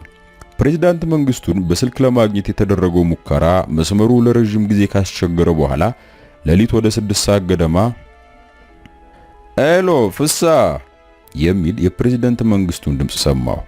ቀጥሎም ምንድነው የሆነው በማለት ሲጠይቁኝ አንዳንድ ችግሮች የነበሩ መሆኑን አሁን ግን በቁጥጥር ስር መዋሉን እየገለጽኩላቸው ያለው ፍቅረ ስላሴ ተንደርድሮ መጥቶ ስልኩን ስጠኝ ብሎ ስለጠየቀኝ እሱን ያነጋግሩ ብዬ ለቀኩለት። እሱም ወዲያውኑ በመፈንቅለ መንግስቱ የተካፈሉትን ጄኔራሎች ስም ዝርዝር ገልጾ በቁጥጥር ስር መዋላቸውን አስረዳቸው። እሳቸው ዝርዝሩን ካደመጡ በኋላ ጄኔራል ስዩምስ ከማጋ ነው ብሎ በመጠየቃቸው ከኛ ጋ ነው ሲል መልስ ሰጠ። ብዙ ሰዎች ፕሬዝዳንቱ የስዩምን አቋም የጠየቁበት ምክንያት ከፍርሃት የመነጨ ነው የሚሉ አሉ። ነገር ግን ጄኔራል ስዩም ከመጀመሪያው የፕሬዝዳንቱ ታማኝና ደጋፊ ሲሆን ጥያቄው የተነሳው የዘመቻ መምሪያው ዋና ጸሐፊ ስለነበር በበኩሉ ምን እርምጃ እንደወሰደ ለማወቅ ይመስለኛል። ጄኔራል ስዩም የጄኔራል ፋንታ በላይ በጣም ወዳጅ ቢሆንም አድመኞቹ የመፈንቅለ መንግስቱ ዕለት የዘመቻ መምሪያውን ጽህፈት ቤት ለቀው ሬዲዮን ነቅለው ወደ አገር መከላከያ ሚኒስቴር ሲወሰዱና ሲያዘዋውሩት ሐኪም ቤት ሄጃለሁ ብሎ በአካባቢው አልተገኘም። ወደ ጽህፈት ቤቱ የተመለሰው ሴረኞቹ በታንክ ከተከበቡና ብዙ ነገሮች ከተከናወኑ በኋላ ወደ 9 ሰዓት ተኩል ገደማ ነበር። ከደህንነት ሚኒስትሩ እንደተሰማውም ጄኔራል ፋንታ ደጋግመው ቤቱ ስልክ ደውለው እንዳላገኙት ነው። በኮሎኔል ሽፈራው መሪነት የተነቃነቀው ታንከኛ ክፍል ደብረ ዘይት ሲደርስ የአየር ኃይሉ ምክትል አዛዥና ሌሎች ጄኔራል መኮንኖች ከምሽቱ 1 ሰዓት ወደ ቤታቸው ስለሄዱ በአካባቢው አንድም ባለስልጣን እንዳልነበረና ምንም አይነት ችግር ሳያጋጥመው የሐረር ሜዳን አውሮፕላን ማረፊያ መቆጣጠሩን ከሌሊቱ 8 ሰዓት ገደማ ሪፖርት አደረገ። መፈንቅለ መንግስትን የሚያህል ከባድ ሁኔታ በመካሄድ ላይ ያለና በዚሁ ሴራ ውስጥ ከፍተኛ ኃላፊነት የነበራቸው ጄኔራል ሰለሞን በጋሻውና የአየር ኃይል የዘመቻ መኮንን ጄኔራል ተስፋዬ ደስታ ጓደኞቻቸውን በታንክ መከበባቸውን እያወቁ ሁሉን ነገር እርግፍ አድርገው ትተው ወደ ቤታቸው መሄዳቸው የኃላፊነታቸውን ክብደት አለመገንዘባቸውን ያመለክታል። የአዲስ አበባ አመጽ ሙሉ በሙሉ በቁጥጥር ስር ቢውልም የኤርትራን ጉዳይ ግን ግንኙነት ስለተቋረጠ በምን ሁኔታ ላይ እንደነበር ለማወቅ አልተቻለም። ግንቦት 9 ማለዳ ግን አንድ አንቶኖቭ አውሮፕላን ከአስመራ ተነስቶ በእንጦጦ አካባቢ በመብረር ወረቀት በትኖ ወደ ሰሜን አቅጣጫ ተመለሰ። ፕሬዝዳንት መንግስቱ ግንቦት 9 ከጠዋት ጀምሮ ከልዩ ረዳታቸው ከሻምበል መንግስቱ ጋር በስልክ ሲገናኙ ውለው ሁኔታው አስተማማኝ መሆኑን ካረጋገጡ በኋላ በዚሁ ቀን ከምሽቱ 1 ሰዓት ቦሌ አውሮፕላን ማረፊያ ደረሱ። የፖለቲካ ቢሮና የመንግስት ምክር ቤት አባላት ከተቀበልናቸው በኋላ ወደ ቤታቸው አመራን። ለቤታቸው እንደደረስንም ከመጀመሪያው ጀምሮ ያልነበረ ቢሆንም ጓድ ፍቅረ ስላሴ ስለነበረው ሁኔታ ገለጻ ካደረገላቸው በኋላ ወደ የቤታችን ሄድን። ፕሬዝዳንቱ ከጉብኝታቸው ተመልሰው አዲስ አበባ መግባታቸው በቴሌቪዥንና በሬዲዮም ተላለፈ። ኤርትራና መፈንቅለ መንግስቱ። የዋሰ ምክትል አዛዥ ጄኔራል ቁምላቸው ደጀኔ ግንቦት 7 ብሽት ክበብ ካዩት በኋላ በማግስቱ ከጄኔራል መርድ ለጄኔራል ደምሴ ቡልቶ የተላከ ደብዳቤ ይዞ ወደ አስመራ ያቀናል። መልእክቱን ለጄኔራል ደምሴ ካቀረበ በኋላ እሱ ባለበት በተካሄደው ስብሰባ መልእክቱ ሲነበብ በዚያው ቀን ስለሚጀምረው መፈንቅለ መንግስት ነበር። ደብዳቤውን ይዞ ሄደው የመልእክቱን ይዘት ሳያውቅ ነበር። ደብዳቤው ከተነበበ በኋላ ጄኔራል ቁምላቸው አመጹን የሚረዱ አየር ወለዶችን ይዞ ወደ አዲስ አበባ እንዲመለስ ስለመፈንቅለ መንግስቱ የሚያስረዳና አውሮፕላን ውስጥ የሚታደል ጽሑፍ እንዲሰጠው ጦሩን ይዞ በመሄድ ለመከላከያ ዘመቻ ዋና መምሪያ ኃላፊ ለጄኔራል አበራ አበበ ሪፖርት እንዲደረግ ትዕዛዝ ተሰጠው። በዚያው ቀን ከሰዓት በኋላም 200 አየር ወለዶች በአንቶኖቭ አሳፍሮ ወደ አዲስ አበባ ተመለሰ። በዚህ ዕለት የፕሬዝዳንቱ የኮርስ ጓደኛና የኤርትራ ወታደራዊ ደህንነት ኃላፊ ብርጋዴር ጄኔራል አለማየሁ ወልዱ በቁጥጥር ስር እንዲውል ተደረገ። ቀጥሎም ከጦሩ ጋር አብረው ቢንቀሳቀሱ ወይም በአካባቢው ቢገኙ የአየር ወለዱን እንቅስቃሴ ሊያደናቅፉ ይችላሉ በሚል በየብርጌዱ ፖለቲካና የወታደራዊ ደህንነት ኃላፊዎች ህዋሰ ጠቅላይ መምሪያ ለስብሰባ እንዲጠሩ ተደረገ። በስብሰባ አዳራሽ ሲጠባበቁ ከቆዩ በኋላ ጦሩ መንቀሳቀሱ ሲረጋገጥ ስብሰባው ለሌላ ጊዜ የተላለፈ መሆኑ ተነግሯቸው ወደ የክፍላቸው ተመለሱ። እንደተመለሱም ጦሩ ወደ አዲስ አበባ መሄዱንና ጄኔራል አለማየሁ መታሰሩን ሰሙ። አዛዦቹና መምሪያ መኮንኖችን ሰብስበው ሲያነጋግሩ የቆዩት ጄኔራል ደምሴ ከምሽቱ 1 ሰዓት በአስመራ ሬዲዮ በማርሽ የታጀበ በአገሪቷና ህዝቧን በማያባራ ጦርነት በመስፈቅ ለብዙ ሺህ ህይወት ያላግባብ መጥፋት ምክንያት የነበረው መንግስቱ ኃይለማርያም የሚመራው የደርግ መንግስት ለአንዴና ለመጨረሻ ጊዜ ከስልጣን የተወገደ በመሆኑ ሰራዊቱ የዚህ ለውጥ ተጠቃሚ እንዲሆንና የተገኘውንም ከፍተኛ ድል እንዲጠብቅ ህዝባዊ ሓርነት ኤርትራና ህዝባዊ ሓርነት ትግራይ አምባገነኑን የደርግ ስራን ለማስወገድ የተጀመረው እንቅስቃሴ በመደገፍ ሰላም ለማምጣት ከጎናችን እንድትቆሙ የሚል ጥሪ ያስተላለፉ። በጥሪው መሰረት ሻዕቢያ ለ15 ቀናት በሁሉም ግንባሮች ተኩስ በማቆም አመጹ እንደሚደግፍ በሬዲዮ አስታወቀ። ወያኔ ግን መፈንቅለ መንግስቱን አልደገፈም። በኢትዮጵያ ሬዲዮና ቴሌቪዥን ፕሬዝዳንት መንግስቱ ከአዲስ አበባ ተነስተው በርሊን እንደገቡና ኤሪክ ሆኒከርም ደማቅ አቀባበል እንዳደረጉላቸው በ2 ሰዓት ዜናው አወጀ።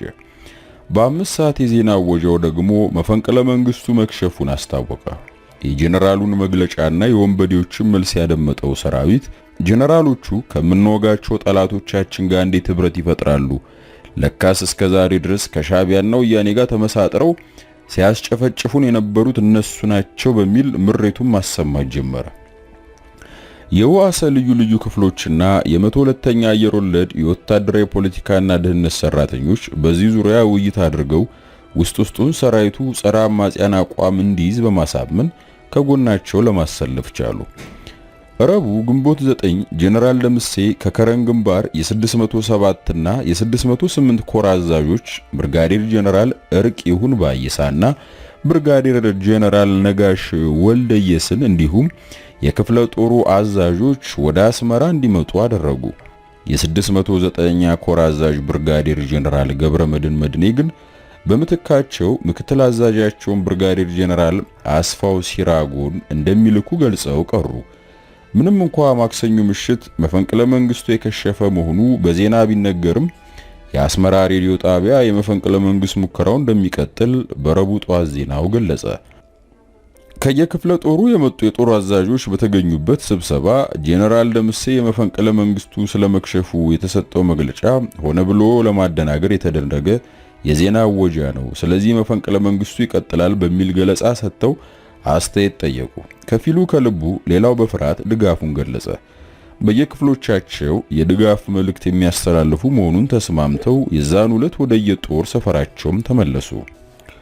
ሐሙስ ግንቦት 10 የከረን ግንባር ቀዳሚ መምሪያ ዋና አዛዥ ጄኔራል ሁሴን አህመድ ከፖለቲካና የደህንነት ኃላፊዎች ጋር አስመራ ገባ። በጄኔራል ደምሴ መሪነት የክፍለ ሀገሩ ፖሊስ አዛዥ ብርጋዴር ጄኔራል ታዬ ባላኬርና የባህር ኃይል ተጠሪው ካፕቴን ዮሴፍ ኃይለ ኢየሱስ በተገኙበት ስብሰባው ቀጠለ። ጄኔራል ደምሴም የአዲስ አበባው ቢከሽፍም የኛ ሰራዊት ከፍተኛ ኃይል ያለው ስለሆነ ወደ መሃል በመጓዝ አዲስ አበባን መቆጣጠር እንችላለን በማለት እቅዳቸውን ገለጹ። የፖለቲካ መምሪያ ኃላፊው ብርጋዴር ጄኔራል ወርቁ ቸርነትም ይህንኑ ሐሳብ አጠናከረ። የፕሬዝዳንቱ አዲስ አበባ መግባት ዜና እንደተላለፈም ጥርጣሬ የነበራቸው የጦሩ አባላት በኤርትራ መገናኛ ብዙሃን ይተላለፍ የነበረው መግለጫ የሐሰት መሆኑን ለማረጋገጥ አስቻላቸው። በተለይም በኤርትራ የነበረው የአየር ወለድ ጦር የፕሬዝዳንቱን መመለስና የመፈንቅለ መንግስቱን ዓላማ በመቃወም በሻምበል ሲሳይ አነሳሽነት በኋላም በሻምበል መስፍን ገብረመድህን የፖለቲካ ኃላፊው ተባባሪነት የራሳቸውን ክፍልና ሌሎች የጦር ክፍሎች በመፈንቅለ መንግስቱ ሞካሪዎች ላይ በተቃውሞ እንዲሰለፉ በማስተባበር ላይ ነበሩ። በዚሁ ንቅናቄ ላይ ያሉ ግንቦት 10981 ከብዙ ድካምና ልፋት በኋላ ፕሬዝዳንቱ ከላይ ከተጠቀሱት ሁለት መኮንኖች ጋር ግንኙነት ማድረግ ቻሉ። መኮንኖቹም አየር ወለዱን፣ ታንከኛውንና ሌሎችንም ክፍሎች አስተባብረው አማጽያኑን ለመደምሰስ ዝግጁ መሆናቸውን ለፕሬዝዳንቱ በመግለጻቸው ፕሬዝዳንቱም ያሰቡትን ሁሉ እንዲፈጽሙ ፈቀዱላቸው። ከዚህ በኋላ ከፖለቲካና ከደህንነት ኃላፊዎች የተውጣጣ አስተባባሪ ኮሚቴ በውሃሰ አጠቃላይ መምሪያ አማጽያኑን በመጠበቅ ላይ ከነበረው የታንክ ብርጌድ ጋር ባደረገው ግንኙነትና ስምምነት መሰረት ታንከኛው ጠቅላይ ሰፈሩን ለቆ ሲወጣ አየር ወለዱ ጦር እንዲገባ ተደረገ። ጀነራል ደምሴም ይደግፈኛል ያሉት ጦር የከዳቸው መሆኑን ተገንዝበው ዋዝ ጂፓቸውን አስነስተው ለመውጣት በሩ ላይ ሲደርሱ የመትረየስ ጥይት አዘነቡባቸው። የተቋቋመው ኮሚቴም ከፕሬዝዳንቱ ባገኘው ሙሉ ፈቃድና ይሁንታ ከፊል አየር ወለድ ጦር ወደ ውሃሰ ጠቅላይ መምሪያ በመዝለቅ ያገኘውን ጄኔራል መግደል ቀጠለ። በሌላ አቅጣጫ የተንቀሳቀሱም ተመሳሳይ ድርጊት ሲፈጽሙ አንዳንዶቹንም እያሰሩ አዲ ጓዳድ ወስደው በአሰቃቂ ሁኔታ ገደሏቸው። ይህ ዘግናኝ ድርጊት እንዲፈጸም ፕሬዝዳንት መንግስቱ በወታደራዊ ሬዲዮ ትዕዛዝ የሰጡ መሆናቸውን ኤርትራ የነበሩ መስመራዊ መኮንኖች ብቻ ሳይሆን በወቅቱ በቦታው የነበሩ ጄኔራል ስዩምም ነግረውኛል። ፕሬዝዳንት መንግስቱ የአየር ወለድ አባሎች እርምጃ ከመውሰዳቸው በፊት እንዳነጋገሯቸውና እሳቸውም ቀጥሉ እንዳሏቸው የራሳቸውን ትዝታዎች ለጻፈችው ለገነት አየለም አረጋግጠውላታል። የኤርትራው መፈንቅለ መንግስትም በዚሁ ተደመደመ። ይህ ድርጊት ከተፈጸመ በኋላ ጦሩ ወደ ወትሮ ተግባሩ እንዲመለስ ትዕዛዝ በመስጠት ሁኔታውንና ሰራዊቱን በቅርብ ሆኖ ለማረጋጋት ሌተና ጄኔራል ተስፋዬ ገብረ ኪዳን ወደ አስመራ ተላኩ። ጄኔራል ተስፋዬም በኤርትራ እየተዘዋወረ ጦሩን ሲያረጋጋ አንዳንድ ክፍሎች በሴራው ውስጥ አሉበት ብለው የጠረጠሯቸው መኮንኖች ጉዳያቸው በመንግስት እንዲታይ ያስረከቡ። የሀገር ውስጥ ጉዳይ ሚኒስትሩ ኮሎኔል ተስፋዬም ከመስመራዊ መኮንኖች ጀምሮ እስከ ጄኔራል መኮንኖች ድረስ ከምጽዋ ግንባር አንስቶ እስከ መሃል አዲስ አበባ በሴራ የተጠረጠሩትን በሙሉ በቁጥጥር ስር መዋሉን ቀጠለ። ግንቦት 12 የአዲስ አበባ ህዝብ መፈንቅለ መንግስቱን በማውገዝና መንግስቱን በመደገፍ በአብዮት አደባባይ ሰላማዊ ሰልፍ አካሄደ። በኤርትራ መፈንቅለ መንግስቱን ያከሸፉት ሻምበል ሲሳይና ሻምበል መስፍን ከአስመራ ተጠርተው በጦር ኃይሎች ክበብ በተደረገው የኮክቴል ግብዣ ሁለቱም የሌተና ኮሎኔልነት ማዕረግ ተሰጣቸው። ድል ብዙ አባቶች ያሏት፣ ውድቀት ግን እጓለሙት ነች እንደሚለው የእንግሊዞች ተረት መፈንቅለ መንግስቱ በተካሄደበት ቀን በባረቀ መሳሪያ ምክንያት በቤተ መንግስቱ በተከፈተው ተኩስ ተደናቅጠው ሲተረማመሱ የነበሩና መፈንቅለ መንግስቱ ከተጀመረ ከ2 እና 3 ሰዓት በኋላ መንግስት ምክር ቤት የመጡ ባለስልጣናት ሳይቀሩ ሴራው ከከሸፈ በኋላ ፕሬዝዳንቱ ዘንድ እየቀረቡ በማክሸፉ ሂደት የተጫወቱትን ሚናና የፈጠራ ታሪክ ሲያወሩ መስማት የሚያስቅም የሚያስገርምም ነበር። አንዳንዶቹም ይህን ሁኔታ ተጠቅመው በሌሎች ላይ ጉዳት ለማድረስም የተንቀሳቀሱ ነበሩ። ግንቦት 9 ጄኔራል ተስፋዬና ኮሎኔል ተስፋዬ ቢሮ የመተው ስለ ኤርትራና ስለ ፕሬዝዳንቱ መምጣት ስንነጋገር ኮሎኔል ተስፋዬ ገብረ ኪዳን ከጄኔራል አበበ ኪስ ውስጥ የተገኘ ነው በማለት የሚገደሉ ሰዎችን ስም ዝርዝር የያዘ አንድ በታይፕ የተጻፈ ወረቀት ለጄኔራል ተስፋዬ ያሳየዋል። በዝርዝሩ ላይ በአንደኛ ተራ ቁጥር ጄኔራል ተስፋዬ፣ በሁለተኛው ተራ ቁጥር ኮሎኔል ተስፋዬ ስም ተጽፏል። ዝርዝሩን ለማየት ስፈልግ መጀመሪያ እንደመደበቅ አለና ከዚያም ሳይወድ ዝርዝሩን ሲያሳየኝ የኔና የጓዳ አዲስ ተርላ ስም አልነበረበትም። ኮሎኔል ተስፋዬ በመፈንቅለ መንግስቱ ውስጥ ስለነበረበት እንዳይጠረጠርና በሁለተኛ ደረጃ በዚህ አጋጣሚ እኔና አዲስን ከፕሬዝዳንቱ ጋር ለማቃቃር በአንድ ድንጋይ ሁለት ወፍ ለመግደል በማሰብ ራሱ ያዘጋጀው ዝርዝር ይመስለኛል። የጄኔራል ተስፋዬ ስም የጨመረውም ታማኝነት በማሰብ ራሱ ያዘጋጀው ዝርዝርም ይመስለኛል። የጄኔራል ተስፋዬን ስም የጨመረውም ታማኝነቱን ለማግኘት በማሰብ ሳይሆን አይቀርም። ጄኔራል አበራ ምንም ያህል ችኩል ቢሆን የሚገደሉ ሰዎችን ስም ዝርዝር በታይፕ አጽፎ በኪሱ ይዞ የሚዞር ደንታ ቢስ መኮንን አይመስለኝም። እርግጥ ግንቦት 7 ምሽት ከጓደኛዬ ጋር ጦር ሰራዊት ክበብ ስንገናኝ ከሚታሰሩና ከሚገደሉት ዝርዝር ውስጥ ያንተ ስም እንደሌለበት አረጋግጫለሁ ብሎ ነግሮኝ ነበር። ይህ እውነት ከሆነ ደግሞ ስለተካሄደው ዝርዝር ውይይት ኮሎኔል ተስፋዬ በደንብ በነበረው ግንኙነት ያን ጊዜ ያገኘው መረጃ ሊሆን ይችላል። ይህም ቢሆን እኔን ለማጥፋት ሊጠቀምበት እንደሚችል ግልጽ ነበር። እንደጠረጠርኩትም ፕሬዝዳንቱ ጋር ተገናኝተን በኤርትራ ስላለው ሁኔታ ስንወያይ በድንገት በጣም የሚገርመው ነገር ከሚገደሉ ዝርዝር ውስጥ ከፍተኛ የፖለቲካ ቢሮ አባላት ስማቸው እንኳን የለም ሲሉ በምሬት ገለጹ። እኔም ዝርዝሩን እንዳየሁት ገልጬ ጀነራል አበራ በታይፕ የተጻፈ ወረቀት ይዞ የሚዞር እብድ አይመስለኝም። ያሳዩት ሰው ታማኝ ለመባል ወይም ራሱ እንዳይጠረጠር ያዘጋጀው ሊሆን ይችላል ስላቸው እሳቸውን በመገረም ጉዳዩን ሳይገፉበት ቀሩ። የኮሎኔሉ ሴራም በዚሁ ከሸፈ። መፈንቅለ መንግስቱ በከሸፈ ማግስት እስሩ በጦር መኮንኖች ላይ ብቻ ተኮር አልነበረም። ከሲቪል ባለስልጣናትም መካከል ምክትል ጠቅላይ ሚኒስትር የነበረው ዶክተር ተፈራ ወንዴና የጡረታ ኮሚሽን ኮሚሽነር በኋላም በኤደን የኢትዮጵያ አምባሳደር ሆኖ ተሾሞ ወደ ቦታው ለመንቀሳቀስ ተዘጋጅቶ የነበረው ማስተር ቴክኒሽያን ገሰሰ ወልደ ኪዳንም በቁጥጥር ስር ዋሉ። ዶክተር ተፈራ ወንዴ የመኢሶን መስራች አባል ሲሆን በአብዮቱ ፍንዳታ ማግስት ፓስተር ኢንስቲትዩት አብሮት ይሰራ በነበረው በዶክተር ሰናይ ልኬ አቅራቢነት የጤና ጥበቃ ሚኒስትር ሆኖ ከተሾመ በኋላ የሰደድ አባል እንደነበር ይነገራል። በሊቀመንበር መንግስቱ ዘንድ እንደ ሐቀኛ ሚኒስትር ተደርጎ ይወሰድ ስለነበር በተለይ እኔ የሚኒስትሮች ምክር ቤት ምክትል ሰብሳቢ በነበርኩበት ወቅት በምክር ቤቱ የምንነጋገርበትን ጉዳይ ለሊቀመንበሩ በማቅረብ የጎን የመረጃ ምንጫቸው ነበር። እኔ ከሚኒስትሮች ምክር ቤት ወደ ኢሰፓኮ ጽህፈት ቤት፣ ጓዳ ማኑኤል ከምክትል ተቀዳሚ ሚኒስተርነት ወደ ፍትህ ሚኒስተርነት፣ ጓዳ ኃይሉ ይመኑ ከዘመቻ መምሪያ ወደ ኢንዱስትሪ ሚኒስተርነት ስንዘዋወር አዳሪያን እየተመቱ ነው ብሎ በተሳለቀብን ማግስት እሱም የኤርትራ ኢሰፓኮ አንደኛ ጸሐፊ ሆኖ ተዘዋወረ።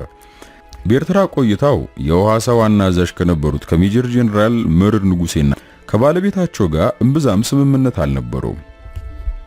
መፈንቅለ መንግስቱ በከሸፈ ማግስት ዶክተር ተፈራ ወንዴ የጄኔራል ምርድ ባለቤት ኤርትራዊት በመሆኗ የሻዕቢያ ሰላይ እንደሆነች በአስመራ የመንግስት ደጋፊ የነበረ ሰውም እንዳስገደለችና ጄኔራሉንም ወደዚህ የገፋቻቸው እሷ ነች በማለት እኔ ባለሁበት ለፕሬዝዳንቱ ነግሯቸው ወይዘሮ ገነትም ወዲያው በቁጥጥር ስር ዋለች።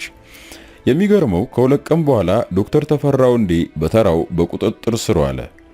እንደ ኮሎኔል ተስፋዬ አባባልም ፕሬዝዳንት መንግስቱ ወደ ምስራቅ ጀርመን ከመሄዳቸው በፊት ጉብኝታቸውን በሚመለከት ለመወያየት በተጠራው ስብሰባ ከተካፈለ በኋላ ከጀነራል ፋንታ ጋር በነበራቸው ቅርበትና የሀገር ልጅነት ፕሬዝዳንቱ የሚሄዱበትን ቦታና ቀን ደውሎ ከመናገሩም ባሻገር እንግዲህ ፈጠን ማለት ነው እንጂ ሲል በመናገሩና ይህም በመጠለፉ በግብረ አበርነት ተጠርጥሮ ተያዘ። ማስተር ቴክኒሽያን ገሰሰ ወልደ ኪዳን የደርግ ቋሚ ኮሚቴ አባል የነበረ ሲሆን በመጨረሻዋ ሰዓት በኤደን የኢትዮጵያ አምባሳደር ሆኖ ከተሾመ በኋላ ወደ አዲሱ የሹመት ቦታው ግንቦት 12 ቀን ለመሄድ ሲነሳ በቁጥጥር ስር ዋለ። የታሰረበት ምክንያት የአየር ኃይል ባልደረባ ስለነበር ከጄኔራል ፋንታ በላይ ጋር ቅርበት ስለነበረውና ግንቦት 8 የመውጫ ሰዓት ሳይደርስ ልጆቹን ከትምህርት ቤት በመውሰዱ ስለመፈንቅለ መንግስቱ አስቀድሞ ያውቅ ነበር በሚል ከአንድ ከፍተኛ ባለስልጣን ክስ ስለቀረበበት ነበር።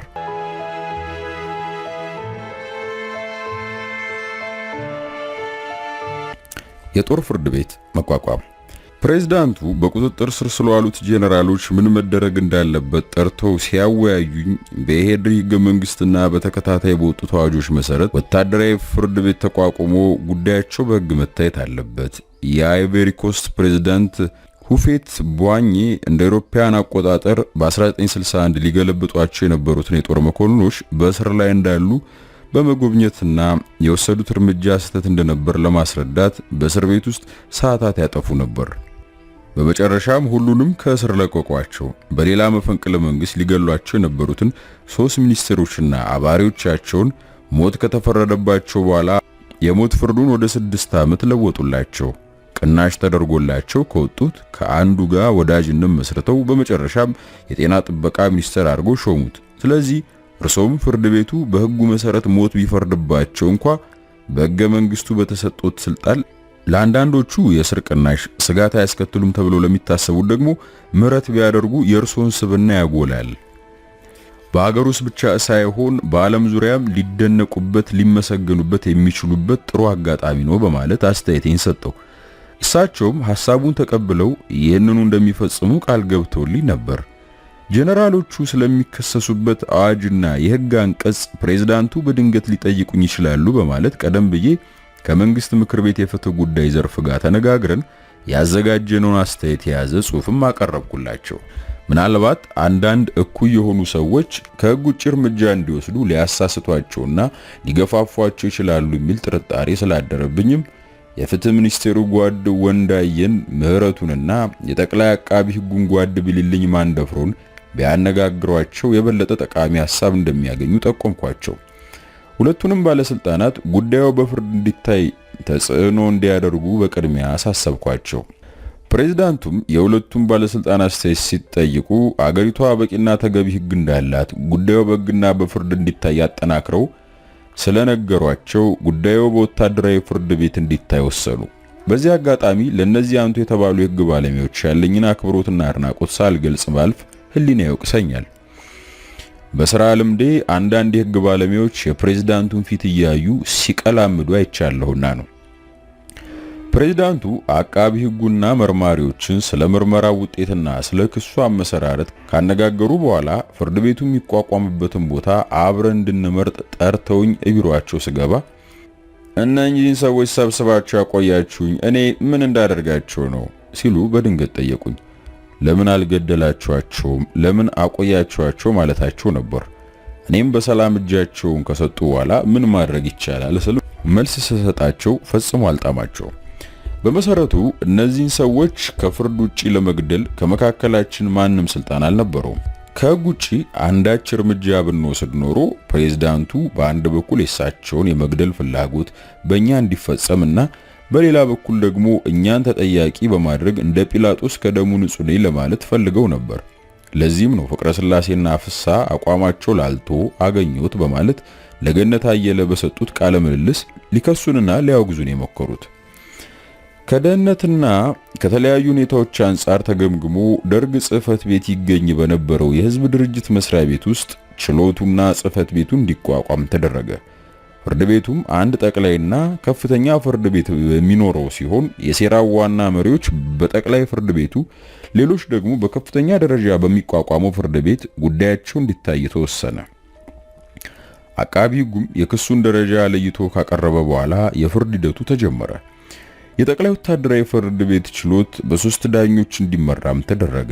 በሰራዊቱ ሕግ መሰረትም ሰብሳቢው ዳኛ ከተከሳሾቹ ገዲም ወይም ቀደምት፣ ይህ ካልሆነ አቻ ማዕረግ ያለው መሆን ስላለበት ሌተና ጄኔራል ተስፋዬ ገብረ ኪዳን ሰብሳቢ፣ ሜጀር ጄኔራል አስራት ብሩ የቀኝ፣ ብርጋዴር ጄኔራል አለማየሁ ስዩም የግራ ዳኛ ሆነው ተሰየሙ። ብርጋዴር ጄኔራል ታጠቅ ታደሰ አቃቢ ሕግ ሆነው ተመደቡ። ሌተና ጄኔራል ተስፋዬ ሰብሳቢ ዳኛ ለመሆን ራሱ ፕሬዝዳንቱን ጠይቆ እንደተሰየመ ፕሬዝዳንቱ ሲናገሩ ሰምቻለሁ። ይህንን ያደረገበት ምክንያት በጉዳዩ ያለበት ተብሎ እንዳይጠረጠር በሽፋንነት የተጠቀመበትም ዘዴ ነው። በተከሳሾቹ በኩል የየግላቸውን ጠበቃ አቁመው ክርክሩም ሕግና ስርዓቱን ተከትሎ አቃቢ ሕጉም በደህንነት መስሪያ ቤቱና በመከላከያ ትብብር ከግንባር ድረስ ምስክሮችን በማምጣት ማሰማቱን ቀጠለ። በፍርድ ሂደቱ ላይ አንዳንድ ምስክሮች የጄኔራል ተስፋዬን ስም በተለያየ ምክንያት ሲያነሱ ጄኔራሉ በየችሎቱ ደስ የማይል ሁኔታ ከገጹ ይነበብ ጀመር። የፍርድ ሂደቱ አለቅጥ እየተንዛዛ ከመምጣቱም በላይ የተከሳሽ ቤተሰቦች ጄኔራሉ እስካለ ድረስ ተከሳሾቹ ምንም እንደማይሆኑ ወሬና ሉባልታ ሲያናፍሱ በደህንነት ሚኒስቴሩ ተደጋጋሚ መረጃ ቀረበ። የተከሳሽ ቤተሰቦች የማያውቁት ግን ጄኔራል ተስፋዬ ራሱን ነፃ ለማውጣት ፕሬዝዳንቱ የሚያዙትን ነገር ከመፈጸም ወደ ኋላ እንደማይል ነበር። የቅርብ ወዳጅና ጓደኛቸው ስለሆነም ፕሬዝዳንቱ የሚፈልጉትን ቅጣት ለማስፈጸም ከሌላ ሰው ይልቅ እሱን ማዘዝ እንደሚቀላቸውና በሱ ለመጠቀም እንዳሰቡ አንዳንድ ፍንጮች ነበሩ። ፕሬዝዳንቱ የራሳቸው ግምገማን አካሄደው ጄኔራል ተስፋዬ በጄኔራል አስራት ብሩም እንዲተካ አደረጉ። የፍርድ ሂደቱ ቀጥሎ የመጨረሻ ውሳኔ ለመስጠት ፍርድ ቤቱ ለግንቦት 13 1982 ይቀጠራል። ግንቦት 13 ዕለቱ ሰኞ ስለነበር ጠዋት ወደ ቢሮዬ ሲሄድ አጃቢዎቼ መኖሪያቸው ደርግ ጽሕፈት ቤት ስለነበር ቅዳሜ ምሽት ጄኔራሎቹ እንደተገደሉ ይነግሩኛል። እኔም ቀጠሮ ለዛሬ ስለሆነ የምትሉት እውነት ሊሆን አይችልም ስላቸው ጉዳዩን ባይናቸው ያዩና በቦታውም ኮሎኔል ተስፋዬ እንደነበር አረጋገጡልኝ። ቢሮ እንደገባውም ልዩ ረዳቴ በጀነራሎቹ ላይ ቅዳሜ ማታ እርምጃ እንደተወሰደ ደግሞ ነገረኝ። ይህን ሰምቼ በማሰላሰል ላይ ያለው ፕሬዝዳንቱ በኢንተርኮም ይጠሩኛል። ጓድ ሽመልስ ማዘንጊያና የማስታወቂያ ሚኒስትሩ አብዱልሐፊዝ ዩሱፍ እንደኔው ተጠርተው ስለነበር ታይዘን ወደ ፕሬዝዳንቱ ቢሮ ገባን። እንደገባንም ፕሬዝዳንቱ አንድ ትንሽ ማስታወሻ ወረቀት ከፊታቸው በማንሳት ያቋቋምነው ወታደራዊ ፍርድ ቤት በትናንትናው ዕለት በሜጀር ጄኔራል አብዱላሂ ዑመር ላይ የ10 ዓመት በሪር አድሚራል ተስፋዬ ብርሃኑ የ15 ዓመት ጽኑ እስራት በተቀሩት 12ቱ ጄኔራሎች ላይ ደግሞ የሞት ፍርድ አሳልፏል። በማከልም ይህንኑ የፍርድ ውሳኔ ህዝቡና ጦሩ ማወቅ ስላለበት ዳኞችን በማነጋገር አንድ መግለጫ አዘጋጅታችሁ እንድታቀርቡልኝ ሲሉ ትእዛዝ ሰጡን። ጓድ አብዱልሐፊዝ ፍርድ ቤቱ ይህን ቅጣት ቢያስተላልፍም ጓድ ፕሬዝዳንት ግን ምህረትና ይቅርታ ቢያደርጉላቸው የእርሶን የቅርባይነትና ሩሩነት ስለሚያሳይ እባክዎ ጉዳዩን በጥሞና ይመልከቱት ሲል ይማጸናቸዋል። ጓድ አብዱልሐፊዝ ነገሩን ስላልሰማ በቅንነት ያቀረበው ሐሳብ ጓድ ሽመልስ ማዘንጊያም ሐሳቡን አጠናክሮ መደገፉ፣ ሁለቱም ቅን የሆነ አቋማቸውን ለፕሬዝዳንቱ ማስተላለፋቸው ትክክል ነበር። ፕሬዝዳንቱ ግን የተሰነዘረውን ሐሳብ ካደመጡ በኋላ እናንተ መግለጫውን አዘጋጅታችሁ አምጡና ያኔ ጉዳዩን እናያለን፣ ችግር አይኖርም የሚል ተስፋ ሰንቀው አሰናበቱን። መግለጫውን ለማዘጋጀት ዳኞቹን ስናፈላልግ ከሰብሳቢ ዳኛው ከሜጀር ጄኔራል አስራት ብሩ በቀር ሌሎቹም ማግኘት አልቻለም። ሰብሳቢ ዳኛውን መግለጫ ልናዘጋጅ የታዘዝን ስለሆነ ጄኔራሎቹ በምን እንደተከሰሱ በመጨረሻም የፍርድ ቤቱ የጥፋተኝነትና የቅጣት ውሳኔ እንዲገልጹልን ጠየቅናቸው። እሳቸውም በፊታቸው አለመረጋጋት ሁኔታ እየታየባቸው የምንጠይቃቸውን ትተው በጣም ያሳዝን ነው፣ ጨረሷቸው እኮ በሙሉ ጓደኞቼ ናቸው። ይኸው አንዱ ዳኛ ብን ብሎ ጠፋ፣ ሌላውን ብፈልገው አጣሁት። ምን አድርግ ነው የምትሉኝ? እነሱስ ከዚህ ውስጥ ማን ግቡ አላቸው እያሉ ሲጮህ ጓድ ሽመልስና አብዱልሐፊዝ በጄኔራሎቹ ላይ ቅጣት መፈጸሙን የሰሙት በዚህ ሁኔታ ነበር። ሁላችንም እርማችንን አወጣን። ጄኔራል አስራት መረጋጋት ስላልቻሉ የክሱን ኮፒና ውሳኔውን አስመጥተን በፕሬዝዳንቱ የተነገረን የፍርድ ውሳኔ በማከል ከመንግስት ምክር ቤት የተሰጠ የሚል አጭር መግለጫ አዘጋጅተን ለፕሬዝዳንቱ ይሁንታ አቀረብን። ስለተስማሙበትም መግለጫው በሬዲዮና በቴሌቪዥን ለኢትዮጵያ ሕዝብ ተላለፈ። በጄኔራል አስራት በኩል ሁኔታውን ስላረጋገጥን ፕሬዝዳንቱ ዘንድ ስንቀርብ አንዳችም ስለ ይቅርታው አላነሳንም። እሳቸውም ምንም ሳይተነፍሱ ተለያየን። የጠቅላይ ወታደራዊ ፍርድ ቤት የሚሰጠው ውሳኔ የመጨረሻውና ይግባኝ የሌለው መሆኑን ሕጉ ቢደነግግም በሕገ መንግሥት መሰረት ይቅርታና ምህረት የመስጠቱ ስልጣን የፕሬዝዳንቱ ነበር። እሳቸው ግን የተሰጣቸውን ስልጣን ለመጠቀም አልፈለጉም። ፍርድ ቤቱ የሰጠው ውሳኔ ከመፈጸሙ በፊት ለፖለቲካ ቢሮም ሆነ ለመንግስት ምክር ቤት ለውይይትና ለአስተያየት አልቀረበም። በመሰረቱ ፍርድ ቤቱ ውሳኔ ለመስጠት ለግንቦት 13 ቀጥሮ የነበረ ቢሆንም የፍርዱ ቀን ከመድረሱ በፊት ችሎቱ የደረሰበትን የውሳኔ ሐሳብ ሰብሳቢው ለፕሬዝዳንቱ ያስረዳሉ። በፍርድ ቤቱ ማስረጃና ክርክር መሰረት ከፍተኛው ፍርድ የ15 ዓመት ጽኑ እስራት ነበር። ውሳኔው ሲገለጽላቸው ፕሬዝዳንቱ ከገንጣይና አስገንጣይ ጋር ሲደራደሩና የኢትዮጵያን ሰራዊት እንዳልሆን እንዲሆን ያደረጉ በሕግ የተቋቋመውና ራሳቸውን የሸንጎ አባላት የሆኑበትን መንግስት በኃይል ለማስወገድና የሀገሪቱን አንድነት አደጋ ላይ ለመጣል ያመጹ ሰዎች ከአንድ የዶሮ ሌባ ጋር እኩል እንዴት ይፈረድባቸዋል ሲሉ አማረሩ። ሰራዊቱ በተለይ በኤርትራ የሚገኙ ጦር አሳልፎ የሰጠን ፈተን እንድንለቃቸው ነው ወይ በማለት የቁጣ ናዳ ያወርዱባቸዋል። ለሁሉም ውሳኔውን እልክልሃለሁ በማለት የቀጠሮ ቀድም ሰኞ ግንቦት 13 መሆኑ ቀርቶ ግንቦት 11 እንዲሆን መመሪያ ሰጥተው ሰብሳቢውን ያሰናብታሉ።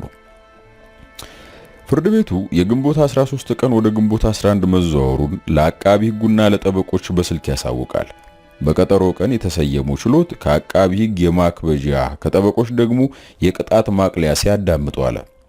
በመካከሉ የፕሬዝዳንቱ ማስታወሻ ለሰብሳቢው ዳኛ ደረሰ። ተከሳሾቹ ከአዳራሹ እንዲወጡ ተደረገ። ዳኞቹም ወደ ጽሕፈት ቤታቸው ገብተው የፍርድ ውሳኔውን ከተሰጣቸው ትዕዛዝ ጋር እስኪያስተካክሉ ድረስ ተከሳሾቹ ሁለት እጃቸውን ታስረው ወደ ችሎቱ ገቡ።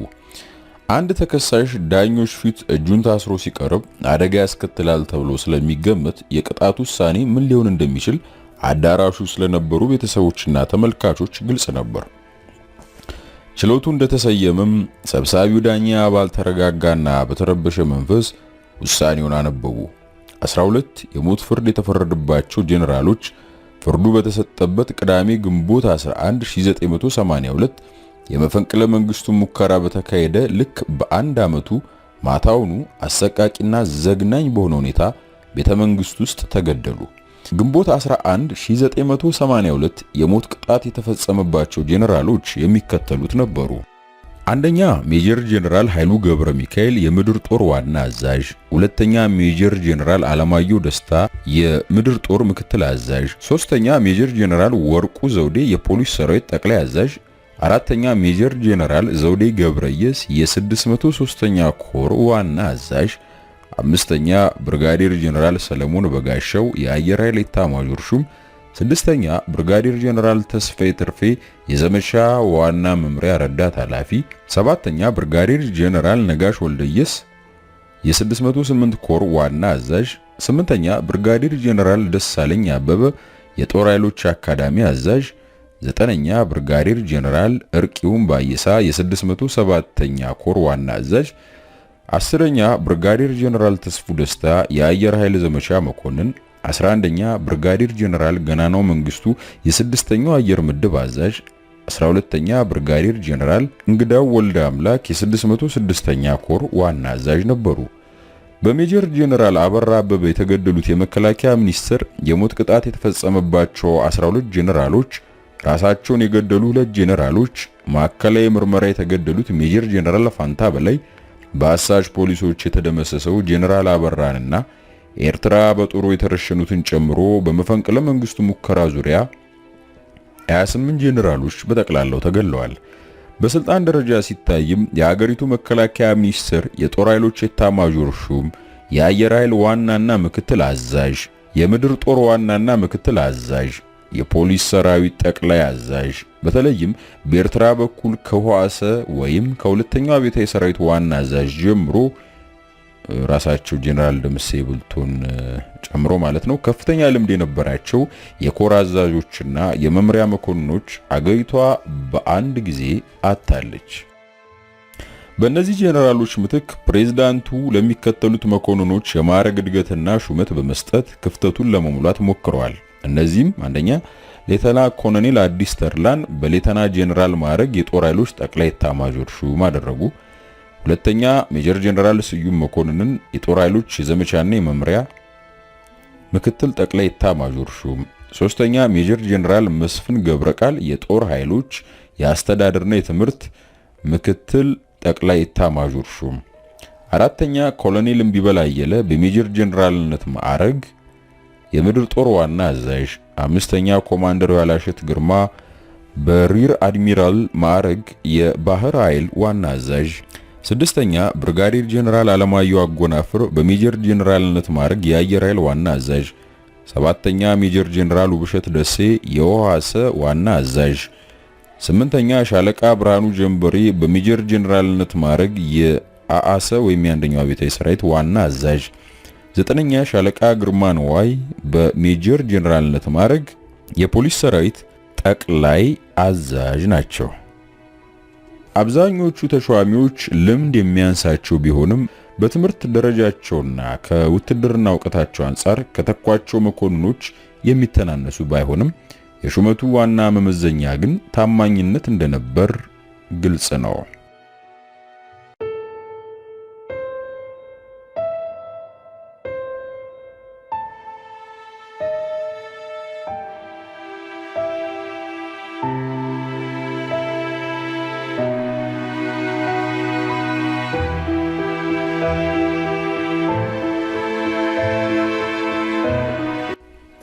ግንቦት 8 1980 በሄድሪ መንግስትና በፕሬዝዳንት መንግስቱ ላይ የተቃጣው መፈንቅለ መንግስት መነሻ ምክንያታቸው ውስብስብና ከደርግ አመሰራረት ጀምሮ እየተንከባለሉ በመጡና በየጊዜው በአገሪቱ በተፈጠሩ ችግሮች ሳቢያ የተከሰቱ ናቸው ማለት ይቻላል። በአጠቃላይ ሲታዩም ሀገራዊና ግላዊ በሆኑ ምክንያቶች ላይ የተመሰረቱ ናቸው። በ1966 የፈነዳውን ህዝባዊ አመጽ ተከትሎ የተቋቋመው የጦር ኃይሎች የፖሊስ ሰራዊትና የብሔራዊ ጦር አስተባባሪ ኮሚቴ በወቅቱ በነበረው ተጨባጭ ሁኔታ አባላቱ እስከ ሻለቃ ማዕረግ ድረስ እንዲሆን በመወሰኑ ከዚያ በላይ ማዕረግ የነበራቸው ለአባልነት ሳይመረጡ በመቅረታቸው ከመነሻው ጀምሮ በደርግ ላይ ቂምና ጥላቻ ቋጥረው ነበር። ደርግ በወሰዳቸው ህዝባዊ እርምጃዎችና በተለይ በሶማሊያ በረራ ጊዜ ባሳየው አመራር በብዙሃኑ መለዮ ለባሾች ዘንድ ሰፊ ተቀባይነት በማግኘቱ እነዚህም የበላይ መኮንኖችም ወደውና ፈቅዶ ሳይሆን በወቅቱና በሁኔታው አስገዳጅነት የሚታዘዙ ሆኑ። ኮሎኔል መርድ ንጉሴና ኮሎኔል ንጉሴ ኃይሌ ባደረባቸው ቅሬታ ምክንያት ደርግ ገና እንደተቋቋመ ለማፍረስ ለመበተን የተለያየ ሴራ አካሄደው የከሸፈባቸው መሆኑ ለአብነት የሚጠቀስ ነው። የፖለቲካ ካድሬዎቹ በአብዛኛው የበታይ ሹማምንትና መስመራዊ መኮንኖች ሲሆኑ የተለያየ ፖለቲካ ድርጅቶች ከሚያደርጉባቸው ግፊትና ከግል የስልጣን ፍላጎት በመነጨ የበላይና ጄኔራል መኮንኖች ከመደብ አንጻር ሳይሆን ከማዕረግ አኳያ በአድሃሪነት በመፈረጅ በቦታቸው ለመተካት በሚያውጠነጥኑት ሴራ አዛዦቹ በራሳቸው እንዳይተማመኑ ስላደረጋቸው ልባቸው እየሸፈተ መጣ። አብዛኞቹ መኮንኖች በተለይ ከአብዮቱ ፍንዳታ በፊት በአሜሪካኖች፣ ስዊድኖች፣ ህንዶችና እስራኤሎች የሰለጠኑ በመሆናቸው ሀገሪቷ የምታራምደው የሶሻሊዝም ስርዓት ሊዋጥላቸው አልቻለም። ስርዓቱን ተከትሎ በሰራዊቱ ውስጥ የተቋቋመው የአዛዥ የካድሬና የደህንነት የሶስትዮሽ አወቃቀር ከሰለጠኑበት የአንድ ሰው እዝ ጋር ግጭት ፈጠረባቸው። የሚመደቡት ካድሬዎችም በችሎታ በልምድና በማዕረግ ከአዛዦች ጋር የማይመጣጠኑ በበላይ አካላት ግን ይበልጥ ተደማጭነት ስለነበራቸው ለስራው እንቅፋትና ደንቃራ ሆነው ተገኙ። ለበርካታ ዘመቻዎችም የውድቀት ምክንያት በመሆናቸው አዛዦቹ በኮሎኔል መንግስቱ አመራር ላይ ጥላቻቸው እያደገ መጣ። ከዚህም በተጨማሪ ፕሬዝዳንት መንግስቱ ጄኔራሎቻቸው ከባድ መስዋዕትነት እንዲከፍሉ የመፈለጋቸውን ያህል ጀግንነት ሲሰሩና የተሳካ ስራ ሲያከናውኑ ምስጋና አይሰጡም፣ ወሮታም አይከፍሉም። በ17 የውጊያና የትግል ዓመታት በጄኔራሎቹ ደረት ላይ አንድ ወይም ሁለት ሜዳሊያዎች ብቻ ተንጠልጥለው የሚታዩ ነበሩ። ሌላው ቀርቶ በኮንጎና በኮሪያ ያገኙትን ሜዳሊያ ውሳኔ እስኪሰጥበት ድረስ እንዳያደርጉ እንደተከለከሉ የደርግ መንግስት ወደቀ። በተቃራኒው አዛዦችና ጄኔራሎች ትንሽ ስህተት ሲፈጽሙ ግን ለከባድ ቅጣት ይዳረጉ ነበር። በጄኔራል ታሪኩ ላይኔ መረሸን አብዛኞቹ ጄኔራሎች ፕሬዝዳንቱ አንድ በአንድ ሳይጨርሰን እናስወግደው በሚል ሐሳብ ብዙዎቹ ወደ መፈንቅለ መንግስት እንዲገቡ ተገፋፍተዋል። በኤርትራ የተካሄዱት በተለይ የታቀዱ ዘመቻዎች ለውጤት ሲቀርቡ ዘመቻዎቹ እንዲቆሙ ወይም እንዲቋረጡ ይደረጋል። በብዙ መስዋዕትነት የተገኘው ድልም በውሽልሽል ምክንያት ይታገታል ብሎም ይቀለበሳል። አንዳንድ አዛዥ ጄኔራሎች በኤርትራ ያለው ውጊያ እልባት ካገኘ ጦሩ አፈሙዙን ወደ መንግስት ሊያዞር ስለሚችል ኮሎኔል መንግስቱ ጦርነቱ እንዲያልቅ አይፈልጉም፣ የኛ ስቃይና ችግርም ቶሎ አያልቅም ብሎ የሚያስቡ ጄኔራሎች ነበሩ። በሶቪየቶቹም በኩል ቢሆን ኮሎኔል መንግስቱ አገር ወዳድ በመሆናቸው የጦርነቱ ውጥረት ከቀነሰላቸው እኛን ሶቪየቶቹን ላይፈልጉን ይችላሉ በሚል አገሪቱ ከችግር እንዳትላቀቅ ይፈልጋሉ የሚል ቅሬታ የሚናፈስ ስለነበር ይህም የበኩሉን አስተዋጽኦ አድርጓል። የሚታቀዱት ዘመቻዎች መሬቱን፣ የአየር ንብረቱን፣ የአካባቢውን ህዝብ ስነ ልቦናዊ ሁኔታ ያላገናዘበ በጉሪላ ውጊያ ልምድ በሌላቸው በሩሲያ አማካሪዎች ይመራ ስለነበር የሰራዊቱ አዛዦች የሚያቀርቡት ሐሳብ ከጊዜ ወደ ጊዜ ተቀባይነት እያጣ በመምጣቱና አላስፈላጊ መስዋዕትነት እንዲከፈል በመደረጉ በአመራሩ ላይ ቅሬታ እያደረባቸው መጣ። በተጨማሪም የሩሲያ አማካሪዎች በራሳቸው የሚተማመኑትን የኢትዮጵያን ጄኔራሎች እንደ ሌሎቹ የአፍሪካ ሀገራት በዝቅተኝነት ለማየት ስለሚፈልጉ በሚከተለው ግጭት ነጋጠባ ለፕሬዝዳንቱ ክስ ስለሚያቀርቡ አንዳንዴም ፕሬዝዳንቱ የነሱን አዳምጠው እርምጃ ስለሚወስዱ ይህም በአመራሩ ላይ ጥላቻን አሳደረ። አልጌና ግንባር ላይ በደረሰው ውድቀት ጠቅላይ ኤታማዦር ሹሙና የሩሲያ አማካሪዎች በፈጸሙት ስህተት ጄኔራል ሁሴን አምር ተጠያቂ እንዲሆን በሩሲያኖቹ በቀረበበት ክስ እንዲታሰር መደረጉ ለአብነት የሚጠቀስ ነው። የሶቪየት አማካሪዎች ባቀዱት ዘመቻ ባሬንቱን ለማስለቀቅ አላስፈላጊ መስዋዕትነት መከፈሉን ምክንያት በማድረግ ጄኔራል ፋንታ፣ ጄኔራል መርድና ጄኔራል ደምሴ ቅሬታቸውን ለመግለጽ ፕሬዝዳንቱን ቀጠሮ ጠይቀው ሲጠባበቁ ፕሬዝዳንቱ ሳያናግሯቸው ጄኔራል ፋንታ ወደ ኢንዱስትሪ ሚኒስቴር ሌሎችንም ወደ ልዩ ልዩ ቦታ እንዳዘዋወሯቸው ይታወሳል። አብዮታዊ ሰራዊት በተለይም ህዝባዊ ሚሊሺያው የሀገሩን ዳር ድንበር ሉዓላዊነትን ለማስከበር የሞቀ ቤቱንና ንብረቱን ጥሎ ላለፉት 13 ዓመታት ከውጭ ወራሪዎችና ከውስጥ ቦርቧሪዎች ጋር በአራቱ ማዕዘናት ሲፋለም ኖሯል። የጥይት ጩኸት ሙዚቃው፣ ድንጋይና ቋጥኝ መኝታው በማድረግ የሰላም ጭላንጭልና ከቤተሰቡ ጋር የሚቀላቀልበት ጊዜና ወቅት የራቀበት ሰራይ ነበር። አዛዦቹም ከሰፊው ሰራዊት በአንጻራዊ መልኩ የተሻሉ ይሁን እንጂ በተመሳሳይ ህይወት የነበሩ ናቸው። በተለይ በኤርትራ ሲካሄድ የነበረው ውጊያ ሊፈታ የሚችለው በሰላም ድርድር ሲታከልበት መሆኑን የጦር አዛዦች እያመኑበት ከመጡ ውሎ አድሯል። ይህንኑ እምነታቸውም በተለያየ መንገድና ዘዴ ለፕሬዝዳንቱ እንዲደርስ ቢያደርጉም ፕሬዝዳንቱ በነበራቸው ግትር ባህሪና ለሶሻሊዝም ባላቸው ፍቅር የጄኔራሎቹ ሐሳብ ተቀባይነት አላገኘም። ስለዚህም ጄኔራሎቹ ፕሬዝዳንት መንግስቱን ከነግትር ባህሪያቸው በመፈንቅለ መንግስት በማስወገድ ከሻዕቢያና ከወያኔ ጋር በመደራደር በአገሪቱ ሰላም ለማስፈን በሚል እምነት መፈንቅለ መንግስቱን ጠነሰሱ። ከላይ የተጠቀሱት አጠቃላይ ምክንያቶች ሲሆኑ መፈንቅለ መንግስቱ የተካፈሉት ጄኔራሎች አንዳንዶቹ የራሳቸው የሆነ ግላዊ ቂምና ጥላቻ ነበራቸው። በቀይ ኮከብ ሁለገብ አብዮታዊ ዘመቻ ወቅት ጄኔራል አበራ የአልጌናን ግንባር በመምራት ላይ ያለ ወደፊት ይገሰግስ የነበረው ጦር በሻዕቢያ ችግር ገጥሞት ዘገየ። በዚህ ምክንያት ናቅፋን ለመያዝ የተንቀሳቀሱት ጦሮች ላይ መደናቀፍ በመፈጠሩ ሊቀመንበር መንግስቱ ከባድ ወቀሳ ያዘለ ቴሌግራም አስተላልፈውለት ነበር። ከዘመቻው ውድቀት በኋላ ጄኔራል አበራ ይችን የወቀሳ ቴሌግራም በኪሱ ይዞ በመዞር ለሚቀርቡት መኮንኖችና የኮርስ ጓደኛው ለሆነው ለኮሎኔል ተስፋዬ በማሳየት በመንግስቱ ላይ ጥላቻና ቅያሜ እንዳደረበት በየጊዜው ይገልጽ ነበር። ጄኔራሉ በ1976 የሁአሰ ወይም ሁለተኛው አብዮታዊ ሰራዊት ጥብቅ አዛዥ ሆኖ ተመድቦ በመስራት ላይ ያለ የሻዕቢያ ኮማንዶች በአስመራ አውሮፕላን ማረፊያ ላይ ድንገተኛ ማጥቃት በመሰንዘር በርካታ ተዋጊ አውሮፕላኖችና ካርታ የሚያነሳ ግዙፍ የሆነ የሶቪየት አውሮፕላን ከጥቅም ውጭ ያደረጉ። በዚህ ጥቃት አንድ አርፒጂ የያዘ ወንበዴ ከመገደሉ በቀር ወንበዴዎቹ በሙሉ በሰላም መመለሳቸው የሚያስገርም ነበር። ከአደጋው በኋላ ቦታው ተገኝተን የጉዳቱን መጠን ስንመለከትም የሚያስደነግጥ ነበር።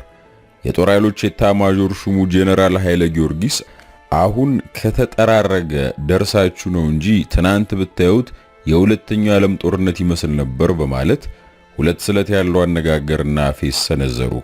አንደኛው ጄኔራል አበራን ስለማይወዱት እርምጃ እንዲወሰድበት ለሊቀመንበሩ መጠቆማቸው ሲሆን፣ ሁለተኛው የሻዕቢያን የበላይነት ለማስተጋባት ይመስለኛል። ሊቀመንበሩም በዚያው ጉብኝታቸው ወቅት ጄኔራል አበራን ወደ አንደኛው አብዮታዊ ሰራዊት በምክትል አዛዥነት ሲመድቡ በምትኩ ደግሞ ጄኔራል መረር ንጉሴን የኤርትራ የበላይ አስተዳዳሪና የጦሩ የበላይ አዛዥ አድርገው ሾሟቸው። በዚህም ጄኔራል አበራ ተጨማሪ ቂም ቋጥሯል። በአንድ የማዕከላዊ ኮሚቴ ስብሰባ ጄኔራሉ እኛ ውጊያውን እንዋጋለን፣ መንግስትም ለቤተሰቦቻችን እንክብካቤ ሊያደርግላቸው ይገባል የሚል ሐሳብ ይሰነዝራል። ኮሎኔል መንግስቱም እናንተ በየጊዜው ከተማ ትመጣላችሁ፣ ለአንዲት ደቂቃ እንኳን ከጦር ሜዳ ተለይቶ ስለማያውቀው ወታደር ግን አትጨነቁም፣ አትናገሩምም በማለት ተገቢ ያልሆነ ቁጣና ግሳጼ የተሞላበት መልስ ይሰጡታል። ከዚህ በኋላ ሊቀመንበሩ መወገድ እንዳለባቸውና ስለመፈንቅለ መንግስቱ ሴራም ለጄኔራል ፋንታ ሐሳቡን አካፈሏቸው። ይህንኑ ሐሳብ ለኮሎኔል ተስፋዬ ሲያካፍለው በሐሳቡ ሚስማማ መሆኑን በመግለጽ በሌላ በኩል ደግሞ የራሱን ክትትል ይቀጥላል። ኮሎኔልም ወቅታዊ መረጃዎችን ያለ ችግር ከጄኔራሉ ይቀበላል። ጄኔራል አበራ ይህንኑ ሐሳቡን የአየር ኃይል ምክትል አዛዥ ለነበረው ለጄኔራል አማሃ ደስታ ሲያካፍለው ግን ኢትዮጵያ እንደሌላ አፍሪካ ሀገር አይደለችም በማለት መፈንቅለ መንግስቱ እንደማይደግፍ ይነግረዋል። ጄኔራል አበራ ግን በሐሳቡ በመጽናት በየጊዜው ከጄኔራል ፋንታ ጋር ግንኙነት ይቀጥላል። ቆየት ብሎም ከጄኔራል አማሃ በማዕረግ ቀደምት ሆኖ አዛዥ ሆኖ ባለመሾሙ ቅሬታ ከነበረው ከአየር ኃይሉ ምክትል አዛዥ ከጄኔራል ሰለሞን በጋሻው ጋርም ግንኙነት ይፈጥራል። ጀነራል መርዕድ ንጉሴም ቀደም ሲል የደርግ ጥበቃና ዘመቻ ኃላፊ ሆነው የሰሩ ሲሆን በተለይ በ1970 ምጽዋን ከሻዕቢያ ለማስለቀቅ በተካሄደው ውጊያ ባሳዩት የአመራርና የማስተባበር ችሎታም የመጀመሪያው አብዮታዊ ጀነራል ሆነው ተሾሙ። ቀጥሎም የጦር ኃይሎች ጠቅላይ ኤታማዦር ሹም ሆነው ከተሾሙ በኋላ የሊቀመንበሩ ኮርስና የዘመቻ መምሪያ መኮንን ከነበረው ከብርጋዴር ጀነራል ገብረ ክርስቶስ ቡሊጋ ቢሮ ውስጥ ከተደባደቡ በኋላ አጥፊው ስነ ስርዓት የጎደለውና አብሪተኛው ገብረ ክርስቶስ ሲሆን ሁለቱም ግን ከስራ እንዲባረሩ ተደረገ። በውሳኔው ቅር ተሰኝተውና ለተወሰኑ ወራት በግል ስራ ከቆዩ በኋላ እንደገና ተጠርተው የሐረርጌ ክፍለ ሀገር ዋና አስተዳዳሪ ሆኖ ቢሾሙም ጀነራል መርዕድ የነ ኮሎኔል መንግስቱ ጦር ትምህርት ቤት አስተማሪና አዛዣቸው ስለነበሩ ከመጀመሪያው ጀምሮ ለኮሎኔል መንግስቱ አመራር አክብሮት የነበራቸው አይመስልም። ጀነራል ቁምላቸው ደጀኔ አብዛኛውን ጊዜውን በኤርትራ በረሃ አሳልፏል። በቀይ ኮከብ ዘመቻ ወቅት በከርከበት ግንባር ለደረሰው ውድቀት ተጠያቂ በመደረግ ከከባድ ማስጠንቀቂያ ጋር የምዕራብ ዕዝ አዛዥ ሆኖም ተመደበ። የሜጀር ጀነራልነት ማዕረግም ዘግይቶ በማግኘቱ ቂም ቋጥሮ ነበር። ቀደም ሲል ከጀነራል አበራ ጋር ለመግባባት የነበራቸው ቢሆንም ጀነራል መርዕድ አሁን እናንተ ለኮሎኔል መንግስቱ አመራር ብላችሁ እንዴት ትጣላላችሁ በማለት ወቅሰው ካስታረቋቸው በኋላ መቀራረብ ጀመሩ። ኮሎኔል መንግስቱ ጀነራል ደምሴ ቡልቶን የሁአሰ ወይም የሁለተኛው አብዮታዊ ሰራዊት ዋና አዛዥ አድርገው ሲሾሙ እንደ ፕሬዝዳንቱ አባባል ሜጀር ጀነራል ቁምላቸው ጀነራል ደምሴን እንዲጠብቅ በምክትል አዛዥነት ደግሞ መደቡ። ነገር ግን ሹመቱ ዘግይቶ የተሰጠው መሆኑና ከባድ ማስጠንቀቂያ በማግኘቱ ልቡ ሸፍቶ መቆየቱን ፕሬዝዳንቱ ቢዘነጉትም ጀነራል ቁምላቸው ግን አልዘነጋውም። ጀነራል አማሃ ደስታ ስራቸውን ጠንቅቀው የሚያውቁ በችሎታቸው እጅግ የተመሰገኑና የተከበሩ ሲሆኑ ለፕሬዝዳንቱም ታማኝ ነበሩ። ጀነራል አማሃ ቅንና ያሰቡትን ፊት ለፊት የሚናገሩም ነበሩ። በአንድ ወቅት ከፕሬዝዳንቱ ጋር ባህር ዳር በመገናኘት ላይ ያሉ የኤርትራ ጦርነት በድርድር መፈታት እንዳለበት የምስራቁ ዓለም እየተለዋወጠ በመሆኑ ሀገራችንም ለውጥ እንደሚያስፈልጋት ከፕሬዝዳንቱ ጋር ክርክር ይገጥማሉ። ይህን እንደ ከፍተኛ ድፍረት የተመለከቱት ፕሬዝዳንቱ አላስፈላጊ የሆነ ዘለፋና ኃይለ ቃል ከመሰንዘራቸውም በላይ ጀነራሉን በቁጥጥር ስር ለመዋል ከጅሏቸው እንደነበርና በሻምበል መንግስቱ ብርታት እንደቀረ ራሱ ሻምበል መንግስቱ በወቅቱ ያዘና አጫውቶኛል። ከዚህ ጊዜ ጀምሮ ፕሬዝዳንቱ በጀነራል አማሃ ላይ ጥሩ ያልሆነ አመለካከት ሲኖራቸው ጀነራሉን በተፈጠረው ሁኔታ ጥላቻ ስላደረባቸው ጀነራል ፋንታ ስለመፈንቅለ መንግስቱ ሲያዋዩአቸው ባለማቅማማት በመጨረሻም ሰዓት ሐሳቡን ተቀበሉት። ጀነራሉ በመጨረሻው ሰዓት በፈቃደኝነት መቀላቀላቸውን ራሳቸውን ከመግደላቸው በፊት በጻፉት ወረቀት አረጋግጠዋል። ጀነራል ፋንታ በላይ በአየር ኃይል አዛዥነታቸውም ሆነ በጓዶቻቸው ዘንድ በጣም የተከበሩና የተወደዱ ጀነራል ነበሩ።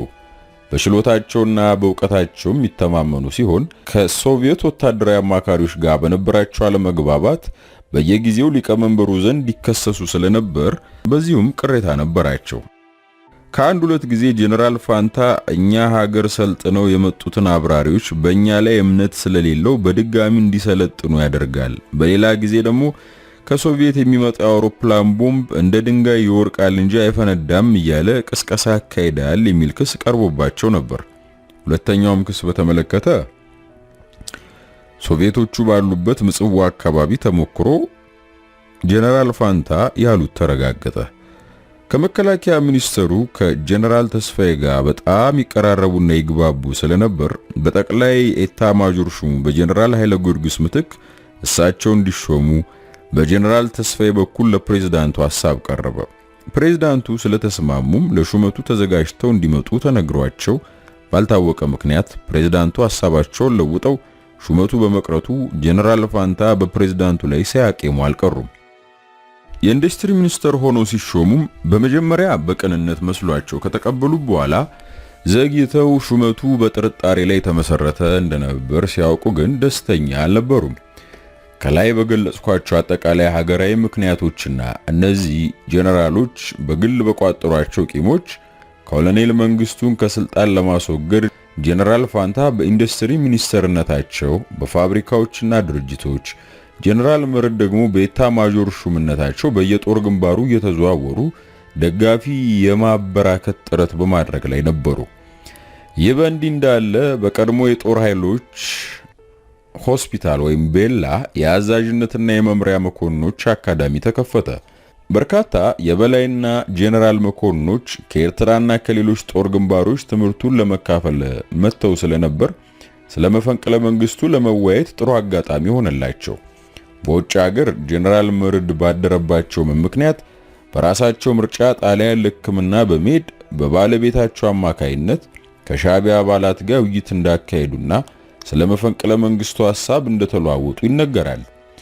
ጄኔራል ፋንታ ከኢጣሊያ ባለሀብቶች ጋር ለመደራደርና ለመነጋገር ወደ ጣሊያን በመሄድ በጣሊያን የኢትዮጵያ አምባሳደርና ቀደም ሲል የአየር ኃይል ባልደረባ በነበረው በሻለቃ ተስፋዬ አብዴ አገናኝነት ከሻዕቢያ ወኪሎች ጋር ተነጋግረው እንደነበር ተሰምቷል።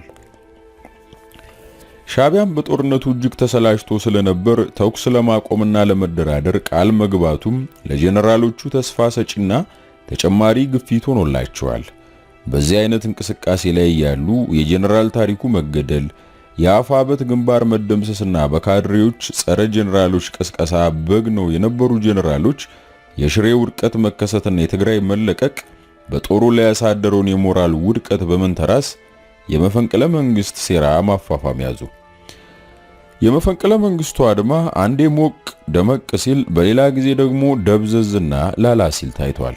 ጄኔራሎቹ ከግንቦት መፈንቅለ መንግስት ሙከራ በፊት ሌሎች ሙከራዎች እንዳደረጉም በኋላ ታውቋል። አንደኛው ጄኔራል አበበ የአንደኛው አብዮታዊ ሰራዊት ወይም አአሳ አዛዥ በነበረበት ወቅት ኮሎኔል መንግስቱ ሐረርጌን ለመጎብኘት ሲሄዱ ለመግደል አቅዶ ሳይሳካለት የቀረው ነው። ሁለተኛው የአርሚ አቪዬሽን አዛዥ የነበረው ብርጋዴር ጄኔራል ገናናው መንግስቱ ሊቀመንበሩን ለሥራ ጉዳይ ከቦታ ቦታ ይዞ ሲዘዋወር በብልሽት አማካኝነት በአንድ በተጠና ቦታ በማሳረፍ በወታደሮች እንዲመቱ የታቀደ ነበር። ሶስተኛው በ1980 ጄኔራል አበራ ሶስተኛውን አብዮታዊ ሰራዊት እንዲያቋቁም ጦር ይዞ ወደ ትግራይ እንዲንቀሳቀስ ሲታዘዝ አዋሽ አርባ ሲደርስ በአሰብ መንገድ ከመሄድ ይልቅ ጦሩን ይዞ በአዲስ አበባ ለማለፍ በተደጋጋሚ ጠይቆ የጥያቄው አቀራረብ ያጠራጠራቸው ፕሬዝዳንቱ በጄኔራል አበራ ምትክ ጄኔራል ሙላቱን በመሾማቸው በዚህ አጋጣሚ ታስቦ የነበረው የመፈንቅለ መንግስት ሙከራም ይከሽፋል። እነዚህ የተለያዩ ሙከራዎች ከከሸፉ በኋላ ጄኔራሎቹ ፕሬዝዳንቱ ወደ ውጭ ሀገር በሚሄዱበት ጊዜ መፈንቅለ መንግስቱን ለማድረግ ወሰኑ። በተከታታይ በወያኔና በሻዕቢያ በተሰነዘሩ ጥቃቶች በርካታ መሳሪያዎች ስለተማረኩና ስለወደሙ ፕሬዝዳንቱ የመሳሪያ እርዳታ ለመጠየቅ ወደ ምስራቅ ጀርመን ለመሄድ ወስነው አንዳንድ ዝግጅቶች እንዲደረጉ ስብሰባ አካሄዱ። ከስብሰባው ተካፋዮች አንዱ ዶክተር ተፈራ ወንዴ ከስብሰባው እንደወጣ ለጄኔራል ፋንታ ስለ ጉዞ ነገራቸው። የጦር ሜዳ ሁኔታ እየከፋ በመምጣቱ ፕሬዝዳንቱ ወደ ውጭ የሚወጡበት አጋጣሚ አይኖርም በሚልና ሚስጥራቸው መሽሎኩ በመጀመሩ በቂ ዝግጅትና ጥንቃቄ ሳያደርጉ የአድማው መሪዎች ስልክ እየተደዋወሉ በአጭር ጊዜ ውስጥ መፈንቅለ መንግስቱን ተግባራዊ ለማድረግ መሯሯጥ ጀመሩ።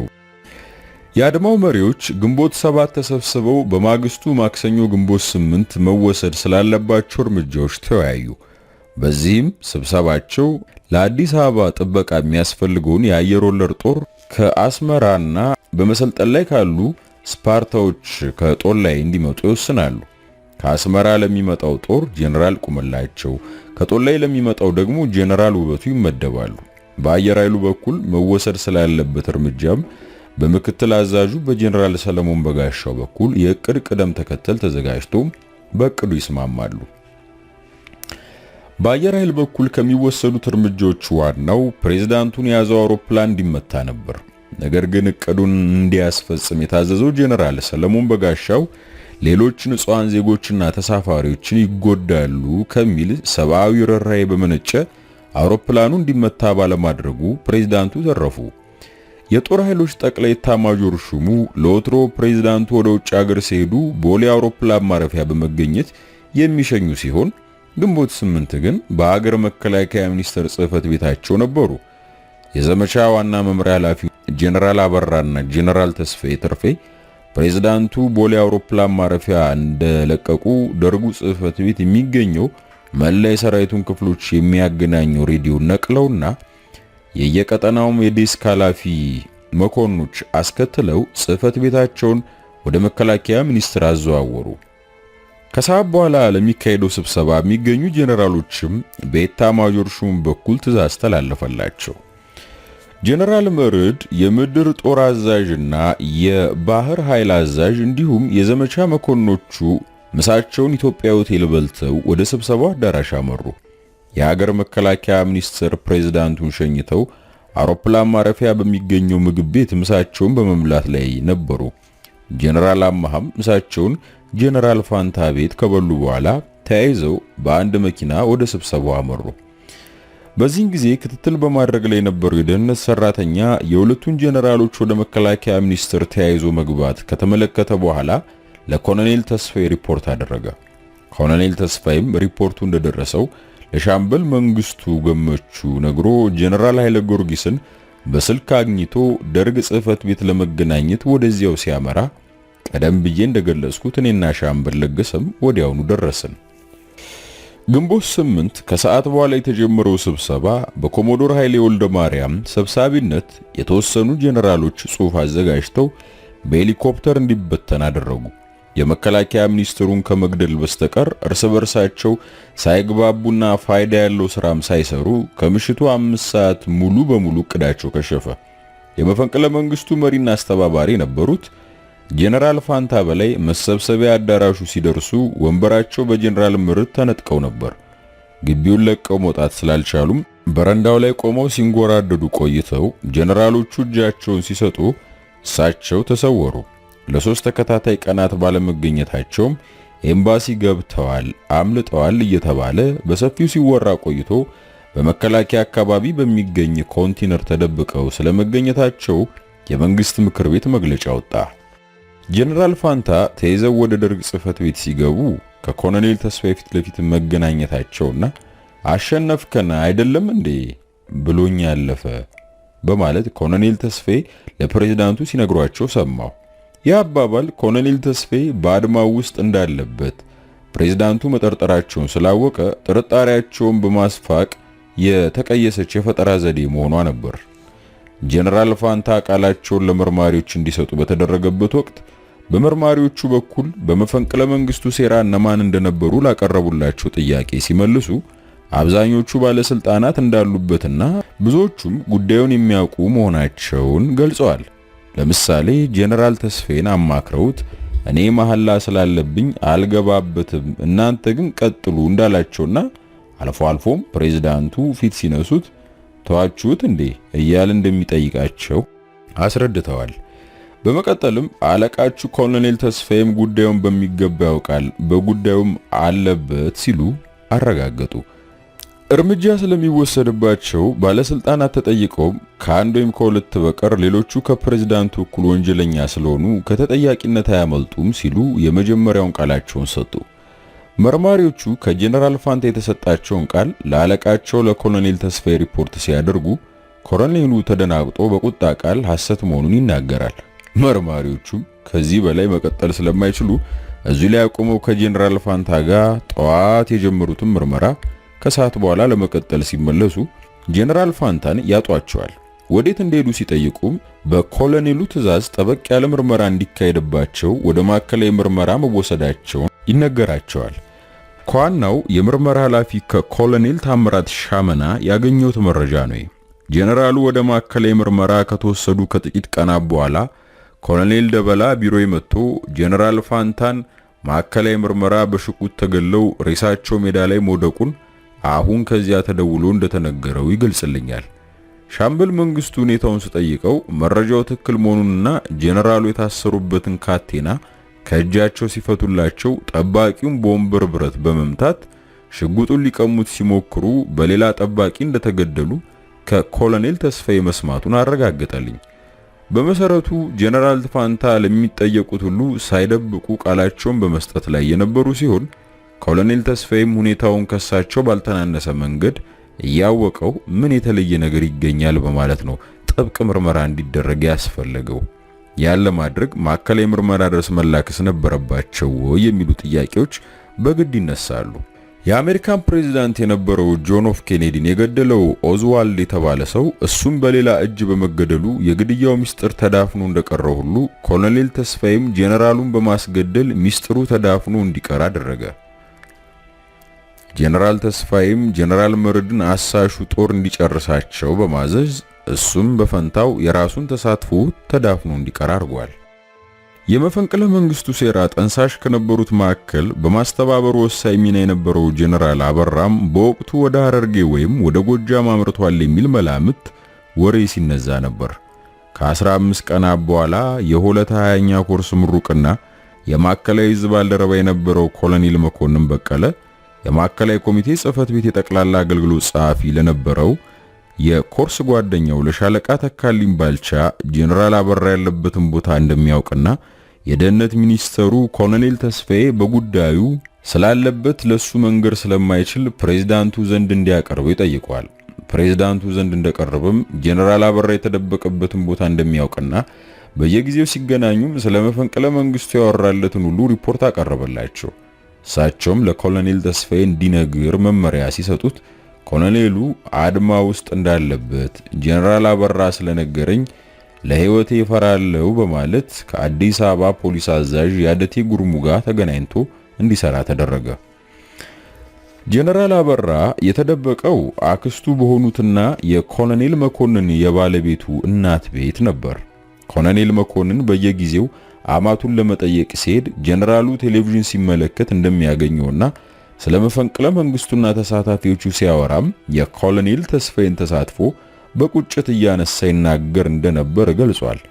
በኮሎኔል መኮንን ጠቋሚነት እየተመሩና በጄኔራል ያደቴ አዛዥነት ወደ ቦታው ያመሩት ፖሊሶች ጄኔራሉ ያለበትን ቤት የውጭ በሩን ሲያስከፍቱ ጄኔራሉ በመስኮት ዘሎ በመውጣት ከአንዱ ጣራ ወደ ሌላው ጣራ ሲዘል ከፖሊሶች በተተኮሰ ጥይት ተመቶ በመውደቅ ሕይወቱ አለፈች። ኮሎኔል መኮንን በልቡ የጄኔራልነት ማዕረግ ወይም ከፍ ያለ ነገር ተመኝቶ የነበረ ሊሆን ይችላል። ነገር ግን ለዚህ ጥቆማው ከመንግስት የተሰጠው 5000 ብር ብቻ ነበር። ጄኔራል ቁምላቸው ደጀኔ ከኤርትራ የሚመጣውን ጦር አስተባብሮ በመምራት ከጄኔራል አበራ ጋር በመገናኘት ለቀጣይ ግዳጅ እንዲዘጋጅ ኃላፊነት ተሰጥቶት የነበረ ቢሆንም በመጀመሪያ የደረሰው አየር ወለድ ጦር ግቡ ላይ ሳይደርስ ተማረከ። የፖሊስ ጠቅላይ አዛዡን ሜጀር ጄኔራል ወርቁ ዘውዴን ለማግኘት ያደረገው ሙከራም አልተሳካም። መከላከያ ሚኒስቴር ከነበሩ ኃላፊዎች ግንኙነት ለማድረግም አልቻለም። በመጨረሻም ከምሽቱ 5 ሰዓት መፈንቅለ መንግስቱ ስለመክሸፉ ከመንግስት ምክር ቤት የተሰጠውን መግለጫ ካዳመጠ በኋላ ተሰወረ። ስለ ጄኔራል ቁምላቸው መሰወር የተለያየ ወሬ ከተናፈሰ በኋላ በመጨረሻ ግን አሜሪካ መድረሱ ተሰማ።